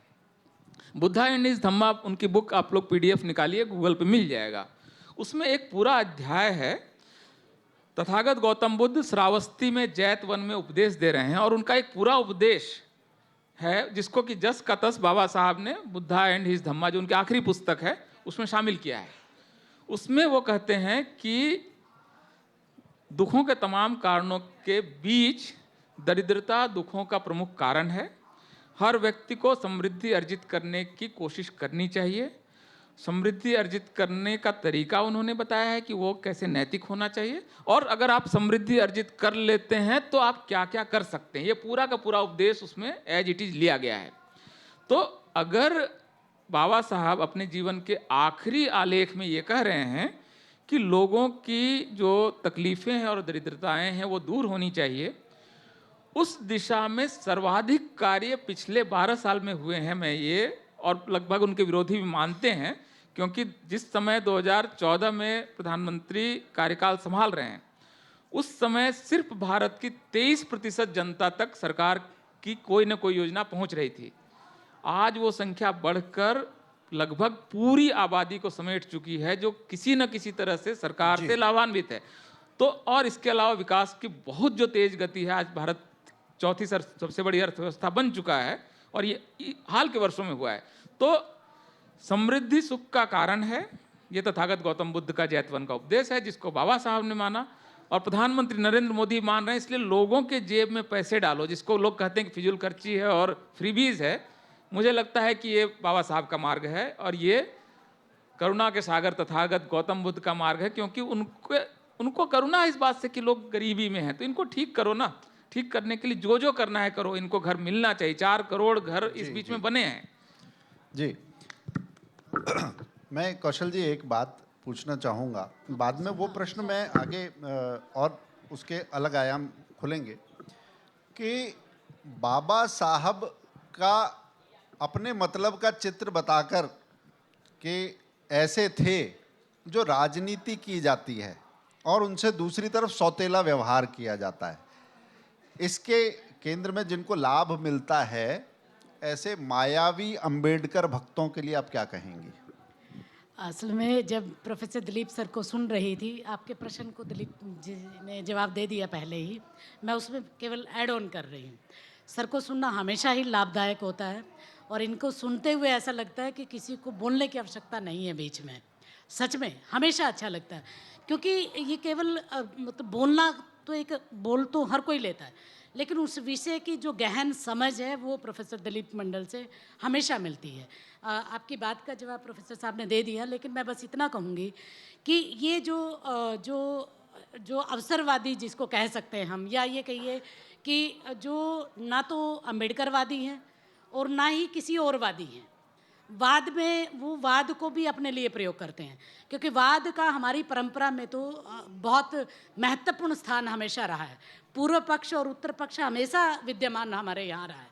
आप किसी बात से सहमत असहमत हो सकते हैं, और यह हमारे हिंदू धर्म की ही या हमारी सनातन परंपरा की ही खूबसूरती है कि हम अगर मंदिर में ना भी जाएं तब भी आप हिंदू बने रह सकते हैं।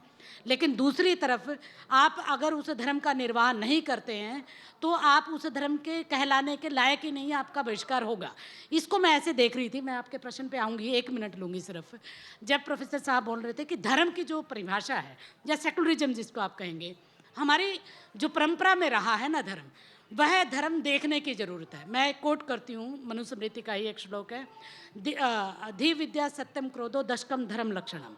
यहाँ कहाँ ये बात आई है कि आप पूजा पाठ ना करें या कोई और कोई चीज़ ना करें, या करें तभी आप हिंदू हैं। धारणा धर्म इत्याहु हमारे यहाँ कंसेप्ट है कि हमारा जो आचरण है वही हमारे लिए धर्म है। मैं यहाँ बैठी हूँ, आपके सामने बात कर रही हूँ, तो ये मेरा धर्म है कि मैं सूत्रधार को सुनूं और आप सबको भी सुनूं। तो यहाँ वह धर्म जो एक चश्मे से देखा जाता है, या एक खास जो बाबा साहब अम्बेडकर को भी धर्म के नज़रिए से भी अगर कहें कि बुद्धिज़्म उन्होंने अपनाया, इसको पकड़ के आप केवल एकांगी दृष्टिकोण रखें, ये बिल्कुल सही है कि उन्होंने अपनाया है, लेकिन साथ ही साथ आप ये भी तो देखिए कि उसके पीछे के कारण क्या हैं, और उस कारणों के साथ भी उनका जो कंसेप्ट है, जो नैरेटिव बाबा साहब अम्बेडकर ने धर्म को लेकर दिया, वह हमारी ही परंपरा का है। इसलिए मैं बार बार इसी पर जोर देना चाहती हूँ कि बाबा साहब अम्बेडकर का जो मानने की जो परंपरा है, मैं तो आज ये एकदम खुले मन से ये स्वीकार करती हूँ कि मानना और जानना दोनों में अंतर है। आप मानते तो किसी को भी मान लीजिए, लेकिन आप उसको जानना कितना चाहते हैं या जान कितना रहे हैं। बाबा साहब अम्बेडकर तो पुस्तकों में है, लाइब्रेरी में है, उनके विचारों में है, उनको जानने की ज़रूरत है, माने ना माने।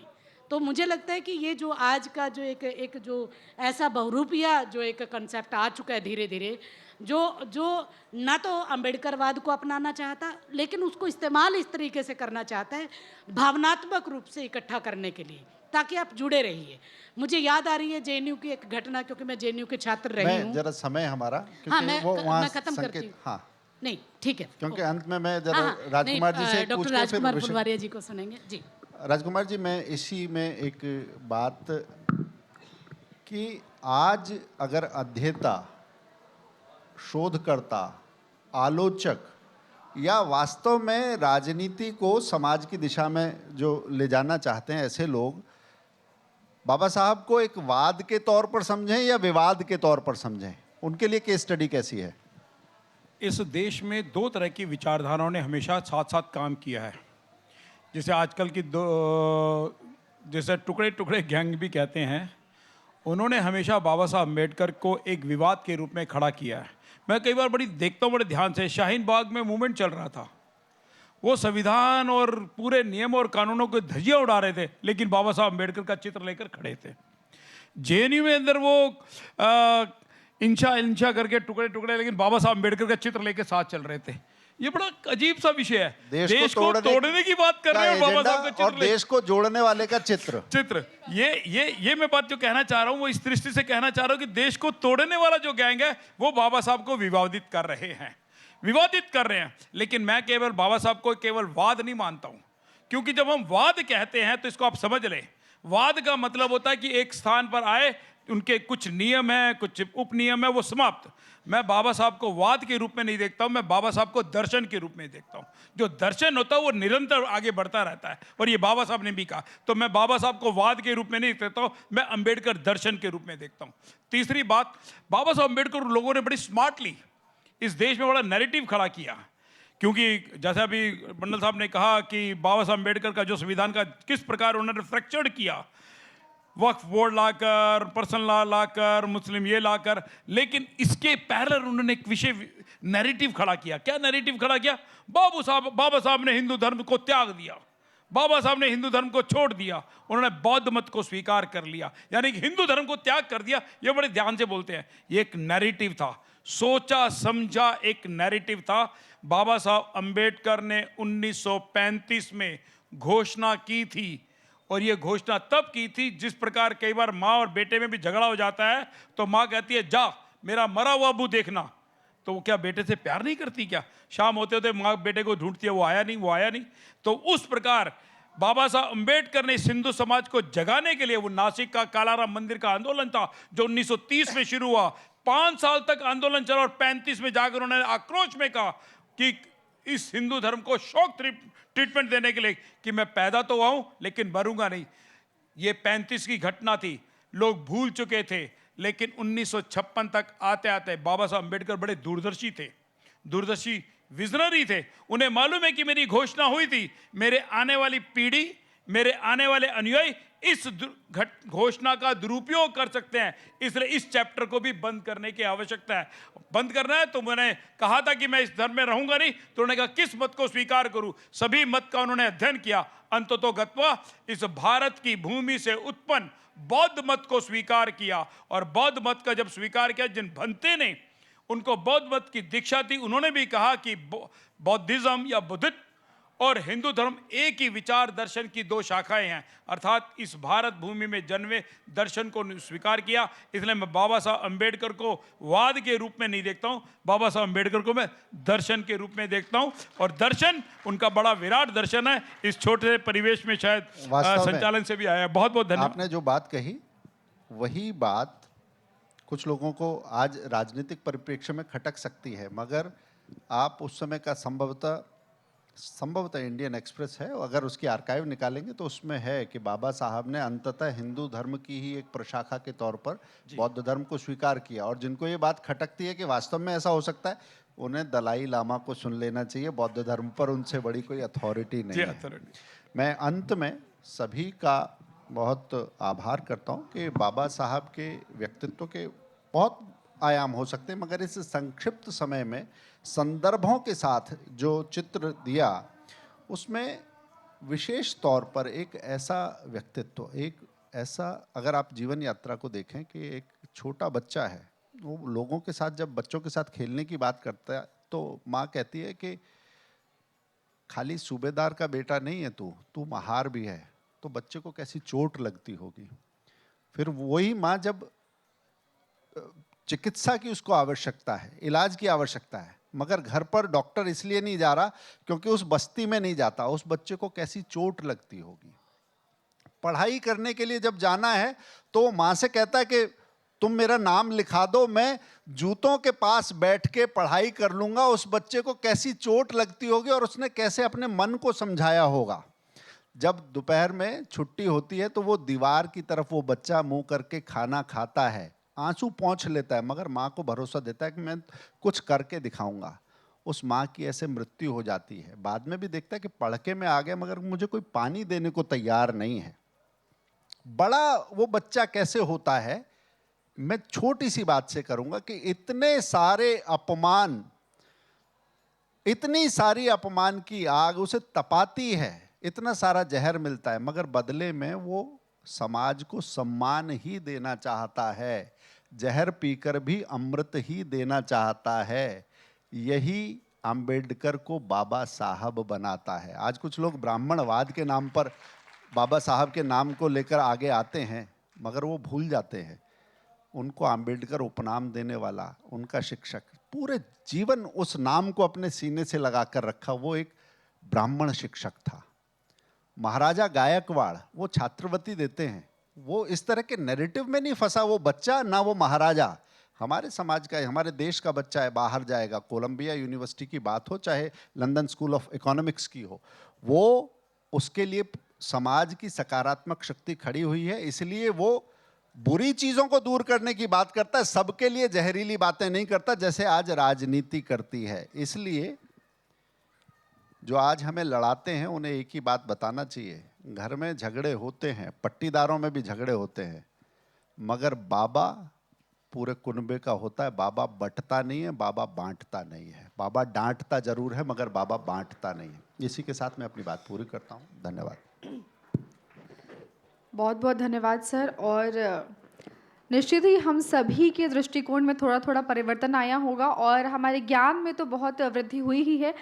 दिलीप मंडल जी ने हमें बताया कि बाबा साहेब का एनहाइलेशन ऑफ कास्ट जब उन्होंने लिखा, तो जब कोई अपनी पूर्णता पर पहुंच जाता है तो कैसे अपने सबसे परिष्कृत रूप में वो होता है, ये हम उसके माध्यम से जान सकते हैं। और आपने ये भी बताया कि जीवन जो है सिर्फ एक पिक्चर नहीं है, जीवन जो है वो पूरा एक कोलाज है जिसमें बहुत सारी तस्वीरें हैं, बहुत सारे डॉट्स हैं और इन डॉट्स को कनेक्ट करके ही एक पूरा जीवन बनता है।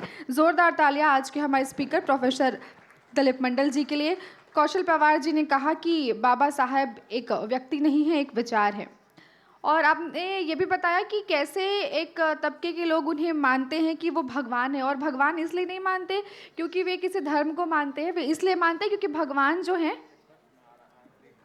जी जी जी जी मैं अपनी बात बस एक लाइन में पूरी कर लूँ, फिर मैं आपकी तरफ आती हूँ।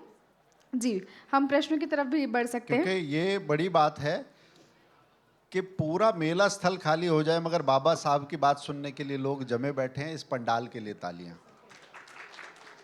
जी, आपके मन में जो प्रश्न है मैं आग्रह करूंगा कि कोऑर्डिनेटर्स जरा माइक लेकर जाएंगे। अपना नाम बताएंगे और प्रश्न पूछेंगे। प्रश्न किन से है ये भी पूछेंगे, बताएंगे।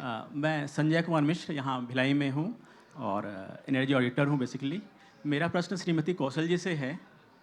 तो मेरा प्रश्न ये है कि जैसे बाबा साहब ने जो सामाजिक न्याय की बात की हुई थी और उस सामाजिक न्याय के अंतर्गत उन्होंने विभिन्न जो जातियाँ थीं उनके बीच आरक्षण का प्रावधान रखा था। तो ये जो जातियाँ हैं, ये देखा गया है कि वो आरक्षण जो है कुछ ही जातियों में सिमट कर रह गया है, तो कुछ ही लोगों में सिमट कर ऐसा रह गया है। तो वो जो कुछ लोगों में सिमट कर रह गया है, तो ये सामाजिक न्याय के परिप्रेक्ष्य में आप इसको क्या समझती हैं, इसको किस रूप में लेती हैं? इसका समाधान क्या है कि समाधान आरक्षण क्या? का लाभ थोड़े से लोगों को मिल रहा है, जो परिकल्पना थी सब लोगों को नहीं मिल रहा है, ये प्रश्न है। देखिए, ये प्रश्न बहुत खतरनाक है और मुझे पता है कि अगर मैं इसका एकदम स्ट्रेट फॉरवर्ड जवाब दूंगी तो बहुत कटघरे में खड़ी हो सकती हूँ, लेकिन मैं फिर भी दूंगी। देखिए, ये बिल्कुल सही है कि जो आरक्षण का प्रावधान, मैं इसको आरक्षण नहीं कहती बल्कि बाबा साहब अम्बेडकर ने प्रतिनिधित्व दिया था समाज को मुख्यधारा में जोड़ने के लिए, उनको साधन संपन्न के साथ साथ शैक्षिक, आर्थिक, राजनीतिक, धार्मिक तमाम जगहों पर उनको प्रतिनिधित्व दिया जाए। और क्योंकि नहीं दिया गया था, उसकी एक पूरी हम सब जानते हैं, वो रही है, सदियां लगी हैं उस तक पहुंचने में। जब बाबा साहब अम्बेडकर भारत का संविधान बनाकर उसमें आरक्षण का प्रतिनिधित्व का उसको ऐसा बना देते हैं कि ताकि सदियों तक उसको कोई हिला ना पाए। आज कम से कम नहीं कोई हिला सकता, चाहे वो वर्तमान की सरकार हो, चाहे कोई भी सरकार रही हो। बहुत बचते हैं इसके ऊपर बात करने से। दूसरी चीज़ जो आपने कही कि एक तबके तक पहुंच रहा है, मैं बिल्कुल एकदम साफ गोई से ये कहूँगी कि ये बिल्कुल हद तक सही है। यह इसलिए भी सही है क्योंकि हमारी ना जाति व्यवस्था को समझने की ज़रूरत है। और क्योंकि समय का अभाव है, तो पूरी जाति व्यवस्था का जो एक कंसेप्ट है, जहाँ वर्ण व्यवस्था से लेकर, चाहे वह प्रतीकात्मक रूप से हो, ब्राह्मणस्य मुखमासीद बाहुरजन्य कृत उरुतदस्य यद वैश्य पदभ्याम शूद्रो अजायत है, उस परंपरा से लेके आगे लगातार बढ़ता गया और फिर वो जाति व्यवस्था का भोंडा रूप हमारे सामने है, जिसका आज तक भी कोई एक तरह से सल्यूशन नहीं है। कहीं ना कहीं हमारे बीच में वो विद्यमान रहता है। लेकिन जो जिसके लिए या जो समाज का वो जो आरक्षण का जो एक मूल जो एक उद्देश्य था या भावना थी, वह थी कि कोई भी ऐसा दबा कुचला व्यक्ति उसको प्रतिनिधित्व देकर समाज के बराबर में लाया जा सके। बाद के दौर में या काफ़ी हद तक जो हमारी जो जातिवादी की संरचना जो मैंने कही, वो जातिवाद केवल हितेश जी ने जिक्र किया था ब्राह्मणवाद का। ब्राह्मणवाद जब हम कहते हैं तो ब्राह्मणवाद का मतलब ये नहीं है कि ये केवल ब्राह्मण या जो हमारी जो जनरल कास्ट है उसकी बात है, बल्कि ब्राह्मणवाद का जो कंसेप्ट है, जो मैं मानती हूँ, वह ये कि हमारे बीच में भी किस तरीके से वो सोच काम करती है, जो मुझे ऊंचा और आपको नीचा समझती है, जो एक स्तरीकरण की प्रक्रिया है, जो रीसंस्कृटाइजेशन का एक कंसेप्ट जो बाबा साहब अम्बेडकर बाद में इसके ऊपर रचते हैं पूरा, ये एक लंबी बहस की बात करता है। मैं बस इतना कहना चाहूँगी कि बिल्कुल मैं आपकी बात से सहमत हूँ, उन तबकों तक भी पहुँचना चाहिए। और मैं इस बात को बहुत गौरव के साथ यह मंच से कहूँगी कि आज की वर्तमान सरकार में आदरणीय श्री नरेंद्र मोदी जी ने जब प्रतिनिधित्व की बात आई कि इनको कैटेगराइजेशन किया जाए, कुछ स्टेट में इसको लागू भी किया गया। वो अलग बात है कि इसके ऊपर बहुत सारा अभी भी कंसेप्ट कोर्ट में चल रहा है, अभी इसके ऊपर डिसीजन नहीं आया, लेकिन वर्तमान सरकार भी इसको समझती है। और दोनों वक्ता कुछ पॉइंट जोड़ना चाह रहे हैं। हाँ, बिल्कुल वह बाबा साहब अम्बेडकर का जो कंसेप्ट था कि समानता का अधिकार सबको मिलना चाहिए, या आरक्षण का अधिकार, आपने मुझे डाइवर्ट कर दिया एक्चुअली ना, माफ़ी चाहूँगी आपसे। जो आज की जो वर्तमान सरकार है वह भी ये मानती है और उन्होंने कुछ स्टेट में इसके ऊपर काम भी किया। तो मुझे लगता है कि बिल्कुल उन तबकों तक भी दिया जाना चाहिए और कैटेगराइजेशन होना चाहिए। एक जाति अगर आरक्षण का लाभ लगातार लेती आ रही है तो वहाँ पर भी ब्राह्मणवाद पनप चुका है। माफ़ी मांगते हुए बिल्कुल शिद्दत के साथ, बिल्कुल समझ के साथ और ईमानदारी के साथ मैं ये कहूँगी, तमाम विश्वविद्यालयों जिलों के उदाहरण हैं, तमाम जगहों के उदाहरण हैं जहां एक जाति, एक खास वर्ग आगे बढ़ चुका है, वो दूसरी जाति के लोगों को लेके आने नहीं देना चाहता। अगर कोई एक व्यक्ति जो दूसरी जाति का है, जो नीचे के तबके का, बाई चांस अगर किसी ने उसको किसी जगह पर आमंत्रित कर दिया और उसका कोई पत्थर उसके नाम का भी अगर लग गया, तो दूसरी जाति के लोगों पे ये बर्दाश्त नहीं होता, क्योंकि उनको ये लगता है कि अगर व्याख्यानों में हो तो वहाँ भी वही होने चाहिए, अगर यूनिवर्सिटीज़ में हो तो वहाँ भी हो, एक्सपर्ट्स हो तो वहाँ भी हो। तो एक तरह से वो ब्राह्मणवाद बहुत खतरनाक है, जो दूसरी जाति की समस्याओं को, उनके मनोविज्ञान को, उनकी मेहनत को देखने ही नहीं देना चाहता। जब ये कंसेप्ट आया था, जब ब्राह्मणों ने इसका विरोध किया था, ठीक उसी तरह ये वाला विरोध है। तो मुझे लगता है, मैं बिल्कुल इसकी ईमानदारी के साथ और बहुत खतरनाक झेलते हुए ये कहूँगी कि आरक्षण के अंदर आरक्षण का प्रावधान होना चाहिए, ताकि हम बाबा साहब अम्बेडकर के सपने को साकार कर पाएँ और उनको प्रतिनिधित्व मिले, ताकि वो भी बराबरी में आकर समाज की मुख्य धारा में राष्ट्र निर्माण में अपना योगदान दें। बहुत आभार। मुझे इसमें एक बात जोड़नी है। इस बात को हम समझ लें, आरक्षण कोई गरीबी उन्मूलन कार्यक्रम नहीं है, आरक्षण गरीबी हटाओ आंदोलन नहीं है। आरक्षण की जो व्यवस्था है वो कहीं ना कहीं सामाजिक स्वाभिमान का एक विषय है। ऐसे बहुत लोग हैं जो बड़े उच्च स्थानों पर गए हैं, आर्थिक दृष्टि से भी, प्रशासनिक दृष्टि से भी, लेकिन समाज ने उनको एक्सेप्ट नहीं किया। इसलिए आरक्षण व्यवस्था जो है वो गरीबी उन्मूलन नहीं है, ये समाज में एक सामाजिक समरसता है। इसलिए हम बोलते भी हैं, समता से समरस समाज का निर्माण करना आरक्षण का विषय है। इस बात को ध्यान रखें, समता से समरस। अभी समता तो आई है, अभी समरस नहीं हुए हैं। इसलिए जब तक समरस नहीं होगा, इस आरक्षण की व्यवस्था को चालू रखना पड़ेगा। धन्यवाद। किनसे है? मंडल जी से।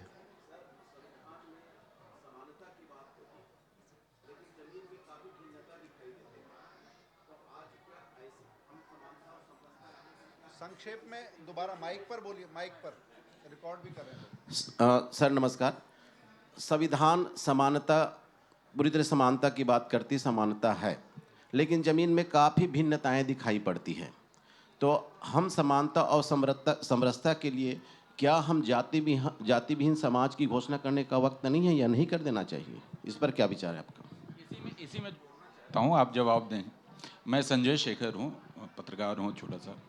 आपने अभी कहा कि बहुत कुछ काम हो रहे हैं मौजूदा सरकार के दौर में। आपको मैं बहुत सालों से फॉलो करता रहा हूँ। बहुत प्रश्न अलग अलग हैं, एक एक करके एक ही सवाल है, हाँ, तो उसी से जोड़ना चाहता हूँ। लेकिन आप उसको भी देख रहे होंगे कि देश के तमाम जो यूनिवर्सिटीज हैं उसमें खासकर एसटी, एससी और ओबीसी के जो पोस्ट हैं वो लगातार वर्षों से खाली हैं। क्या इस तरफ हम कैसे मान ले कि सब जगह सब कुछ हो रहा है और सब जगह समानता हो रहा है? किस तरह से इसको हम मान लें?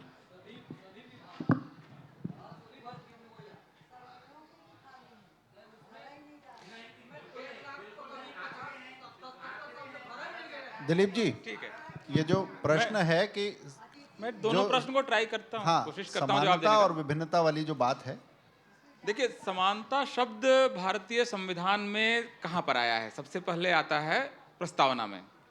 प्रस्तावना क्या है? देश जैसा है वो है, या देश जैसा बनना चाहिए? मेरे ख्याल से दुनिया भर में के संविधानों में प्रस्तावना का जो विचार है वो ये है कि वो एक तरह से आपके लिए गाइडिंग लाइट है, जो बता रही है कि आपको किस दिशा में जाना है। तो देश में जो कुछ हो रहा है वर्क इन प्रोग्रेस है। हम भारत के पूरे इतिहास में, और इसको आप बाबा साहब को भी इस बारे में आप पढ़ सकते हैं, भारत के पूरे इतिहास में कोई क्रांति नहीं हुई है। भारत का इतिहास एक क्रमिक विकास का देश है। ये बहुत आराम से, धीरे से और स्थायी परिवर्तनों की तरफ जाता है। बहुत झटके में यहाँ पर कुछ नहीं हुआ है, और इस वजह से यहाँ पर उस तरह से समाज के अंदर कम से कम उस तरह की खूनी क्रांतियाँ नहीं हुई जैसे सिया सुन्नी के झगड़े में इस समय। आज भी आप देखेंगे तो पिछले 5 साल में 10 लाख लोग मर चुके होंगे, मतलब। तो हमारे समाज के झगड़े इस तरह से रिजॉल्व नहीं होते हैं। हम थोड़ा बहुत लड़ते झगड़ते हैं और साथ रहते हैं। वो एक परिवार के तरह का ही स्ट्रक्चर है जिसमें कि कटुताएं हैं, समस्याएं हैं। तो मुझे लगता है कि समानता is a work in progress, काम चल रहा है, जैसे सड़क बन रही है, हमें मालूम है हम उस दिशा में जा रहे हैं। तो ये मेरे ख्याल से हम वहाँ नहीं पहुँचे हैं और इसको मानने में किसी को एतराज़ नहीं होना चाहिए। तो समस्याएं हैं और उस दिशा में कार्य हो रहा है। क्या उस दिशा, वो दिशा सही है? प्रश्न इतना सा है। इसी से आपका दूसरा जुड़ा हुआ प्रश्न है कि क्या 2014 में जब नरेंद्र मोदी आते हैं, उस समय SC ST OBC की जो उपस्थिति थी परसेंटेज वाइज, क्या वहाँ से हम बहुत आगे आज की स्थिति में नहीं हैं? तो आप कहेंगे लेकिन बहुत पोस्ट खाली है। हाँ, जितने थे वहाँ की तुलना में काफ़ी स्थितियाँ बेटर हुई हैं। आप दिल्ली यूनिवर्सिटी से किसी यूनिवर्सिटी में जाइए, आज की तारीख में आपको SC ST OBC के टीचर्स पहले के तुलना में, मैं ये नहीं कह रहा हूँ कि हम वहाँ पहुँच चुके हैं, तो वर्क इन प्रोग्रेस है। ये पहली सरकार है भारत के इतिहास की जिसने कि एसोसिएट प्रोफेसर और प्रोफेसर लेवल पर आरक्षण लागू हो, इसके लिए कानून पास किया है। इस सरकार ने UGC को आदेश दिया है कि आप इंश्योर कीजिए कि रिजर्व सीटें भरी जाएं। तो ठीक है, वहाँ हम नहीं पहुँचे हैं और ये जो आपका असंतोष है, ये असल में सरकार की गाइडिंग लाइट है। तो असंतोष बनाए रखिए। डिमांड अगर हम सरकार से ना करें तो किससे करें? और भारत में जिन्होंने सरकार को वोट नहीं दिया है उसकी भी वही सरकार है। मैंने प्रधानमंत्री को वोट नहीं दिया है, इसलिए मुझे दूसरा प्रधानमंत्री नहीं मिलेगा। तो और ये पोस्ट लगभग उसी अनुपात में या थोड़ा कम ज़्यादा जनरल कैटेगरी भी खाली हैं। आप वो उसी लिस्ट को देखिए। उस नहीं, एक मिनट, थोड़ा बहुत नहीं, मैं नहीं मान रहा हूँ कि फ़र्क नहीं है। SC ST OBC के पोस्ट ज़्यादा खाली रखे गए हैं, भेदभाव हुआ है, कैंपस में भेदभाव नहीं है ऐसा आज की तारीख में कोई नहीं कह सकता है। लेकिन चीज़ें क्या पहले से बेटर नहीं हुई हैं? पहला प्रश्न, आपका डाटा क्या कह रहा है? 14 का आप किसी एक यूनिवर्सिटी में उठाइए, आप यहाँ पर किसी एक यूनिवर्सिटी में उठाइए, क्या वहाँ से हम आगे बढ़ें कि नहीं बढ़े हैं? इस संबंध में कोई डाटा हो, और अगर हम पीछे जा रहे हैं तब हमारे लिए चिंता कारण होना चाहिए, और तब हमको हमारी भाषा में तलखी होनी चाहिए, तब हमारी भाषा में गुस्सा होना चाहिए। कार्य हो रहा है और अगर उसकी गति कम है तब भी हमें नाराज़गी होनी चाहिए, तब हमें गुस्सा नहीं होना चाहिए। और अगर कार्य हो रहा है और उसकी गति ठीक है तो हमें इंतजार करना चाहिए। 3 भाव हमारे अंदर होने चाहिए। अब आप अपना वाला भाव चुन लीजिए कि आप इस समय इस समस्या पर कौन से भाव में जाना चाहते हैं। जी बिल्कुल, मैं परिस्थिति पर प्रश्न कीजिए। नहीं, आपने जो बात की, हमें हमारे जो वक्ता बता रहे हैं संदर्भों के साथ बता रहे हैं, आप परिस्थिति पर प्रश्न अवश्य कीजिए, मगर प्रगति को भी देखिए और मंशा पर प्रश्न आप नहीं उठा सकते हैं, ये वाली बात। अगर भारत में पिछले 12 साल में 4 करोड़ उन लोगों के मकान बने जिनके पास पक्के मकान नहीं थे, तो क्या यह समझना बहुत मुश्किल है कि इनमें से ज़्यादातर मकान SC ST और OBC को गए हैं? किनके पास पक्के मकान नहीं थे, किनके घरों में टॉयलेट नहीं थे, किनके पास भरपेट अनाज नहीं था, किनको इतने छोटे लोन चाहिए, 10,000 के लोन चाहिए, ये कौन वर्ग है? अचानक से भारत में ये लाखों लाख करोड़ जिन लोगों के पास पहुँचे, ये समाज के प्रभुत्वशाली वर्गों के लोग तो नहीं रहे होंगे, उनके घर बन चुके थे। घर किसके बनेंगे? आप अपने गांव का उदाहरण देखिए, मैं अपने गांव का उदाहरण देखना चाहूँगा। किनके पास घर थे, किनके पास नहीं थे, और किनको वो पैसा गया होगा। तो सामाजिक न्याय हर समय नारा और झंडा नहीं है, कई बार वो ज़मीन पर उसकी व्याप्ति भी होती है, उसका असर भी होता है। तो सामाजिक न्याय, कई बार मैं सामाजिक न्याय करने निकला हूँ झंडा लेके, बोलूँ इसकी ज़रूरत नहीं है, मैंने सामाजिक न्याय होता हुआ देख लिया जब हमने देखा कि ऐसी एक योजना बनी, उनका घर बनेगा जिनके पास घर नहीं है, और मेरे ख्याल से सामाजिक न्याय हो गया। SC ST शब्द का नाम भी नहीं आया और SC ST के ज़्यादातर लोगों के पास घर चले गए। 80 करोड़ लोगों को अनाज मिल गया। किनके पास अनाज नहीं होगा? ये योजनाओं का पैसा किनके पास जा रहा होगा? इसको समझना इतना जटिल नहीं होगा। खास करके इस तरह की योजनाएं, जैसे बच्चियों को किसी राज्य ने साइकिलें दी, किसके पास साइकिल नहीं होगी, किन बच्चियों के पास नहीं होगी? तो मतलब आप हर समय सामाजिक न्याय को आप हर समय SC ST OBC के शब्दों में क्यों सुनना चाहते? उसके बगैर भी तो सामाजिक न्याय हो रहा होगा ना। तो मेरे ख्याल से इस तरह से देखा जा सकता है। मैं इसमें एक चीज़ ऐड ये करना चाह रही थी। बिल्कुल सही है कि SC ST OBC की सीटें NFS भी होती हैं, लेकिन उसकी जिम्मेदारी किसकी है? जो कमेटी बनती है उसमें रिप्रेजेंटेशन भी होता है, हम सब प्रबुद्ध लोग हैं जानते हैं। उस कमेटी में बैठा हुआ व्यक्ति भी तो एनएफएस का हिस्सा होता है, साइन तो वो भी करके आता है। असल में समस्या रिजर्वेशन की नहीं है, सीट क्यों नहीं फिल होती, बल्कि मानस की है। जो एडमिनिस्ट्रेशन है वो नहीं चाहता कि एडवर्टाइज होने के बाद इंटरव्यू हो, और अगर इंटरव्यू भी हो जाए, सिलेक्शन ना हो, मतलब ज्वाइनिंग ना हो, तो ये पूरी जो प्रक्रिया है उस पूरी प्रक्रिया में कहीं ना कहीं हम खुद भी जिम्मेदार हैं। ये सवाल तो वहाँ से भी तो आना चाहिए ना, कौन इसका विरोध करके आ रहा है बाहर? नहीं आ रहा है। बीच में हितेश जी ने एक बात कही थी, हम इतना ही देखना चाहते हैं जितना हमें ठीक लग रहा है, उसके बाहर हम नहीं देखना चाहते। तो ये जो रिजर्वेशन की जो सीट्स हैं जो खाली हो जाती हैं, उसकी जिम्मेदारी आखिर किसकी है? उसकी जिम्मेदारी भी हम सब की है।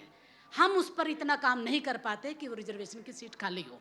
दिल्ली यूनिवर्सिटी का एग्जाम्पल अगर मैं लूँ आपको, जब इसके ऊपर बार बार प्रेशर आया, एसोसिएशन इसके ऊपर बार बार सवाल खड़ा करने लगी कि तमाम सीटें जो कोटा जो फुलफिल नहीं हो रहा, इसको भरा जाना चाहिए, तो वो भरा गया। वो तब तक माँ भी दूध तब देती है जब बच्चा रोता है। नहीं, मैं तो तमाम भारत की तमाम यूनिवर्सिटीज़ की बात कर रही हूँ। कहीं ना कहीं हम खुद जिम्मेदार हैं। मैं ये मानती हूँ कि हम जिम्मेदार हैं। भारत सरकार ने इस बीच में यूनिसेफ ने नया कानून लाया है, आप लोगों को जानकारी नहीं होगी। एनएफएस अब लगभग बंद होने वाला है। आप अगला एनएफएस जब आए तब हम लोग इस बात को करें कि आपने एनएफएस कर दिया, क्योंकि अब एनएफएस माइक दे दीजिए, माइक दे दीजिए। एनएफएस करने वाली हर सेंट्रल यूनिवर्सिटी को सरकार को बताना होगा कि एनएफएस क्यों किया।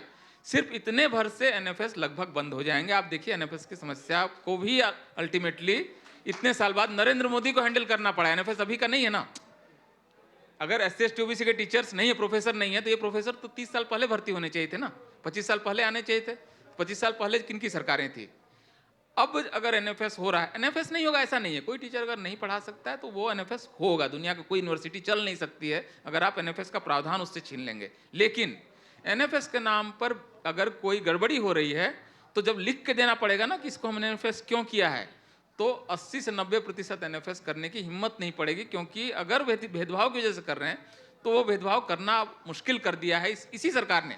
वो भी काम इसी सरकार ने किया है। मतलब सारा पेंडिंग काम एक आदमी कर रहा है। मतलब कोई मतलब है? अभी का करो, पीछे का जो गड़बड़ी वो सब भी तुम ठीक करो।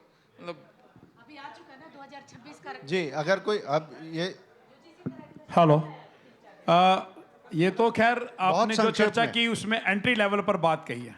कुछ मैं ऐसे दिल्ली विश्वविद्यालय से आता हूँ, दिल्ली विश्वविद्यालय में कुछ ऐसे स्थानों पे जहाँ रिजर्वेशन नहीं है, लेकिन इस सरकार ने उन स्थानों पर भी उनका प्रतिनिधित्व किया है। मैं दिल्ली विश्वविद्यालय के 5 कॉलेज ऐसे बता सकता हूँ, नाम भी बता सकता हूँ, प्राचार्य का भी नाम बता सकता हूँ, जो वहाँ पर प्रिंसिपल है और किसी रिजर्वेशन नहीं है वहाँ, लेकिन उनको स्थान मिला है, भागीदारी मिली है। ये यहाँ की एक नई अचीवमेंट है। धीरे धीरे स्थान बढ़ेगा, संघर्ष बढ़ेगा, लेकिन आगे बढ़ेंगे ऐसे। हाँ, 5 कॉलेजेस के प्रिंसिपल है जिसमें रिजर्वेशन नहीं है, लेकिन प्रिंसिपल बनाया दिल्ली यूनिवर्सिटी ने बनाया और केंद्र सरकार ने बनाया। धन्यवाद।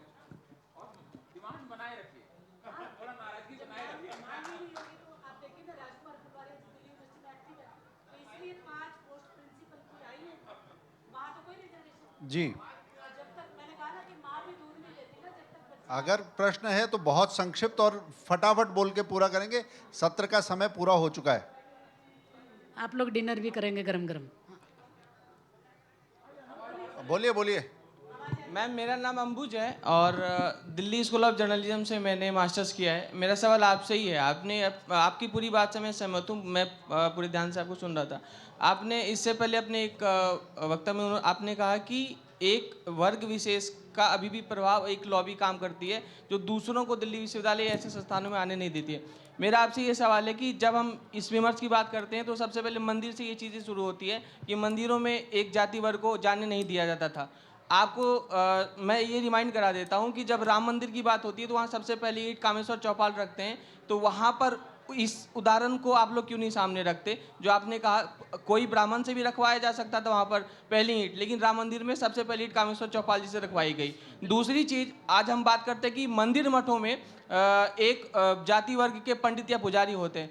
दक्षिण भारत के मैं 3-4 ऐसे मंदिरों के नाम गिना सकता हूँ जहाँ पर वही बता रहा हूँ कि दक्षिण भारत के 3-4 ऐसे मंदिर उनका हैं कहना जहाँ है पर कि ऐसे सकारात्मक उदाहरणों को समाज कब सामने रखेगा जब कामेश्वर चौपाल उस मंदिर की पूजा आरंभ करवाते हैं। दक्षिण के और बाकी बहुत सारी जगह के ऐसे मंदिर हैं जहां पर वंचित समाज के लोग जिन्हें कहते हैं वो पुजारी हैं। उन मैं इसमें ऐसे एक अच्छे चीज़ उदाहरणों add की on चर्चा करना समाज चाहती क्यों नहीं करता? बिल्कुल, पूर्वाग्रह का राम शिकार मंदिर एक में हम जाति तो विशेष चाहते क्यों थे। हो? आपकी पूर्वाग्रह का शिकार एक जाति विशेष क्यों? मेरा बस ये सवाल है आपसे। अंतिम में क्या बोला, दोबारा बताइए।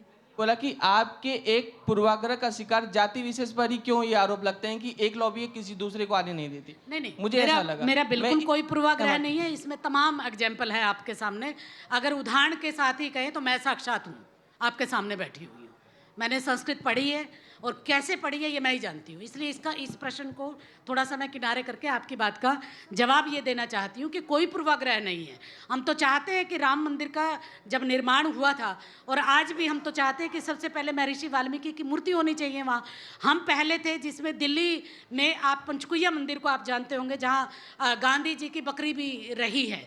आप ये थोड़ा सा नैरेटिव अलग चला जाएगा, लेकिन वहाँ एक वाल्मीकि ऋषि का मंदिर बना हुआ है। आपकी बात का जवाब देते हुए कहूँगी मैं, बड़ी सी तस्वीर ये महर्षि वाल्मीकि की, जो आराध्य है एक खास वर्ग का, उसको आप पूर्वाग्रह के रूप में मत देखिए। आज भी हम सब जानते हैं कि महर्षि वाल्मीकि एक खास समुदाय से संबंधित है, लेकिन उस तस्वीर के नीचे जो शब्द लिखे हुए हैं, रघुकुल रीत सदा चले आई, प्राण जाए पर वचन न जाए, ये अवधी भाषा का है, रामचरितमानस का है। आप संदर्भ उठा के देख लीजिएगा, तमाम पढ़े लिखे लोग हैं यहाँ, लेकिन तस्वीर किसकी है? महर्षि वाल्मीकि की। मंदिर किसका है? महर्षि वाल्मीकि का। आप ये घोटाला कैसे? या तो कोटेशन अवधी भाषा की हटा के महर्षि वाल्मीकि की संस्कृत होनी चाहिए, या वो तस्वीर हटा के आप तुलसीदास जी की लगा दीजिए। तो पूर्वाग्रह नहीं है मित्र, बिल्कुल पूर्वाग्रह नहीं है, मांग है। और मांग ये है कि जो समुदाय जिसको कहीं ना कहीं ये लगता है कि हमारे साथ हमें अधिकार नहीं मिल रहा, देखिए, वो मांग कर रहा है सरकार कौशल के जी सामने। पर मोदी कौशल सरकार तो जी ये के दे रही कहने है। में कहीं भी पूर्वाग्रह की बात नहीं आई थी, हाँ। इसलिए उन पर पूर्वाग्रह का आरोप ना लगाएं, मगर समाज की जो पीड़ा है उसको रखने का प्रयास किया है। समाज के प्रश्न भी आ जाए हैं और इस पैनल राम ने मंदिर उसके में तो हम तो सबसे पहले ये चाहते उसका थे कि स्वागत अभी भी करने वाले चाह रहे लोगों हैं में कि से। महर्षि वाल्मीकि के मंदिर की महर्षि वाल्मीकि की मूर्ति राम मंदिर में होनी चाहिए, जिसमें हम लगातार जो वहाँ के ट्रस्टी हैं उनसे भी बात कर रहे हैं। बल्कि आगे बढ़ के एक कदम और, जिस महर्षि वाल्मीकि ने पूरे विश्व को राम से परिचय करवाया, वह उसकी जो जयंती है एक खास समुदाय ही क्यों मनाए, क्यों दूसरा समुदाय नहीं बनाए? तो हम तो ये मांग कर, हम बेसिकली बाबा साहब अम्बेडकर ने यही तो हमें अधिकार दिया है कि जो चीज़ हमारे पास नहीं है उसका हम प्रश्न उठाएं। और आज की हमारी जो वर्तमान सरकार है, आदरणीय श्री नरेंद्र मोदी जी की सरकार है, वो सबको प्रतिनिधित्व दे रही है। भारत के इतिहास में पहली बार, मैंने तो कम से कम अपने 48 साल की हो चुकी, मैं 49 साल की, मैंने कभी नहीं देखा कि देश का प्रधानमंत्री सफाई कर्मचारियों के पैर धोए। तो ये भले ही प्रतीक में सही, लेकिन आप एक समुदाय को सम्मान दे रहे हैं। आपने उस इंसान को एक गरिमा उसकी दिखाई है। याद करिए 370 तमाम चीज़ों को दरकिनार करके, उसमें मैं केवल ये कहूँगी कि भारत, आज़ाद भारत के इतिहास में अब तक भी एक खास समुदाय को, जिसको हम सफाई कर्मचारी कहते हैं, जिसको आज की भाषा में हम वाल्मीकि समाज कहते हैं, वह चाहे कितना भी पढ़ा लिखा क्यों ना हो, वह हमेशा सफाई कर्मचारी का ही काम करेगा। ये एक्ट था, जम्मू कश्मीर में ये एक्ट था, स्थापित अन्याय इसको था। हटाया गया। तो हम तो मतलब सवाल तो आएगा ना निकल के, और उस सवाल के निकलने के बाद जो आज की हमारी सरकारें हैं वो बहुत अच्छा काम कर रही हैं। मैं बिल्कुल एक उसी समुदाय से संबंधित होने के नाते मैं तो कई बार ये सोचती हूँ कि यही एक्ट अगर पूरे भारत में होता, तो मैंने आज जो संस्कृत में पढ़ाई करके मैं प्रोफेसर हूँ, मैं तो सफाई कर्मचारी की ही बनी होती फिर। धन्यवाद। नमस्ते। आप लोगों मुझे के इतनी देर का जो विमर्श चला है बहुत ही ज्ञानवर्धक, उसमें एक छोटा सा प्रश्न मैं आपसे पूछना चाहता था कि जो रिजर्वेशन है वो रिजर्वेशन में उसको आर्थिक आधार पर उसी वर्ग के लोगों को क्यों नहीं उसका रिजर्वेशन का लाभ मिलना चाहिए? मुझे लगता है कि ये राजकुमार सर ने जवाब दिया था, अगर आपने ध्यान से सुना हो, कि मैं भी यही कह रही हूँ कि रिजर्वेशन कोई खैरात नहीं है। ना ही आर्थिक आधार का कोई कंसेप्ट कभी रहा है। हालांकि हम इतने सहिष्णु हैं कि जब आर्थिक आधार पर आरक्षण आए तो हमने सबसे पहले हमने समर्थन किया। हम ईडब्ल्यूएस कैटेगरी का उतना ही समर्थन करते हैं जितना हम SC ST OBC का कर रहे हैं। एक बात ये क्लियर है। दूसरी चीज़ ये कि डॉक्टर साहब जब बोल रहे थे, इन्होंने साफ शब्दों में कहा कि आरक्षण कोई एक तरह से ये नहीं है कि आप ये रिजर्वेशन है कि एयरलाइन में आप टिकट करवानी है या रेलवे टिकट करवानी है। नहीं, ये प्रतिनिधित्व का सवाल है। और आर्थिक आधार पे बहुत सारे आधार हैं। आर्थिक आधार ही क्यों, आप सामाजिक, आप ये देखिए, राजकुमार फुलवारिया जी दिल्ली यूनिवर्सिटी के इतने बड़े पद पे हैं, इसके बावजूद भी जो सोशल जो डिस्क्रिमिनेशन की आवाज़ कहीं ना कहीं आ जाती है छुपे अनछुपे, वो तो आती ही है। तो इसमें आर्थिक रूप से तो ये बहुत संपन्न है, लेकिन इसके बावजूद भी क्योंकि सामाजिक रूप से उस वर्ग से आते हैं, मैं क्योंकि उस सामाजिक उससे वर्ग पे आती हूँ, तो जानबूझ के मेरे सामने ये कहा जाता है कि ये सफाई कर्मचारी साफ नहीं करता, कूड़ा नहीं उठाता, जानबूझ के। दिलीप मंडल जी क्योंकि उसी दंश से झेले हुए हैं, तो ये आर्थिक आधार पे कैसे हो जाएगा। इसके बावजूद भी हम आर्थिक आधार पर दिए गए आरक्षण का न केवल समर्थन करते हैं, बल्कि जब रोस्टर की बात आती है और हमारा जब रिप्रेजेंटेशन वहाँ बैठा हो, तो हम सबसे पहले जो रोस्टर में जो ईडब्ल्यूएस कैटेगरी की सीट आ रही है उसका सबसे पहले समर्थन करते हैं। धन्यवाद। सिर्फ मैं जी, इस ऐसा वर्ग है के आधार की बात कह रहा हूँ, जिस नहीं, आपकी वर्ग बात को आरक्षित मिल अभी आरक्षण वक्ता भी यहीं पर है और बाकी लोगों का समय हो गया है। जो चीज़ें हैं वो व्यवस्था के समय के हिसाब से ही चलेंगी। जी, धन्यवाद। बहुत बहुत धन्यवाद सर। और 2 दिन के 9 सत्र में ये सबसे लंबी परिचर्चा हुई है। ज़ोरदार तालियां इस सत्र के लिए। और बहुत सारी बातें हमने यहाँ पर देखी है, और कौन कौन सी बातें देखी है इसको फिर से मैं समराइज़ नहीं करना चाहूँगी, क्योंकि बहुत सारी बातें आज हमने कर ली है। और हमारे दर्शक दीर्घा में जो बैठे हुए हैं वो भी सुबह से बहुत सारे कार्यक्रमों को सुन रहे हैं। तो आप सभी के लिए मैं चाहूँगी कि ज़ोरदार तालियां आप सभी अपने लिए बजाएं। और साथ ही चलिए अब हम बढ़ते हैं स्मृति चिन्ह की ओर, और मैं मंच पर आमंत्रित करती हूँ श्री आलोक देव जी, अपर संचालक जनसंपर्क, आप आएँ और हमारे अतिथियों को आज स्मृति चिन्ह भेंट करें। श्री दिलीप मंडल जी, आपको स्मृति चिन्ह देने के लिए मैं श्री आलोक देव जी, अपर संचालक जनसंपर्क, आपको मंच पर आमंत्रित करती हूँ।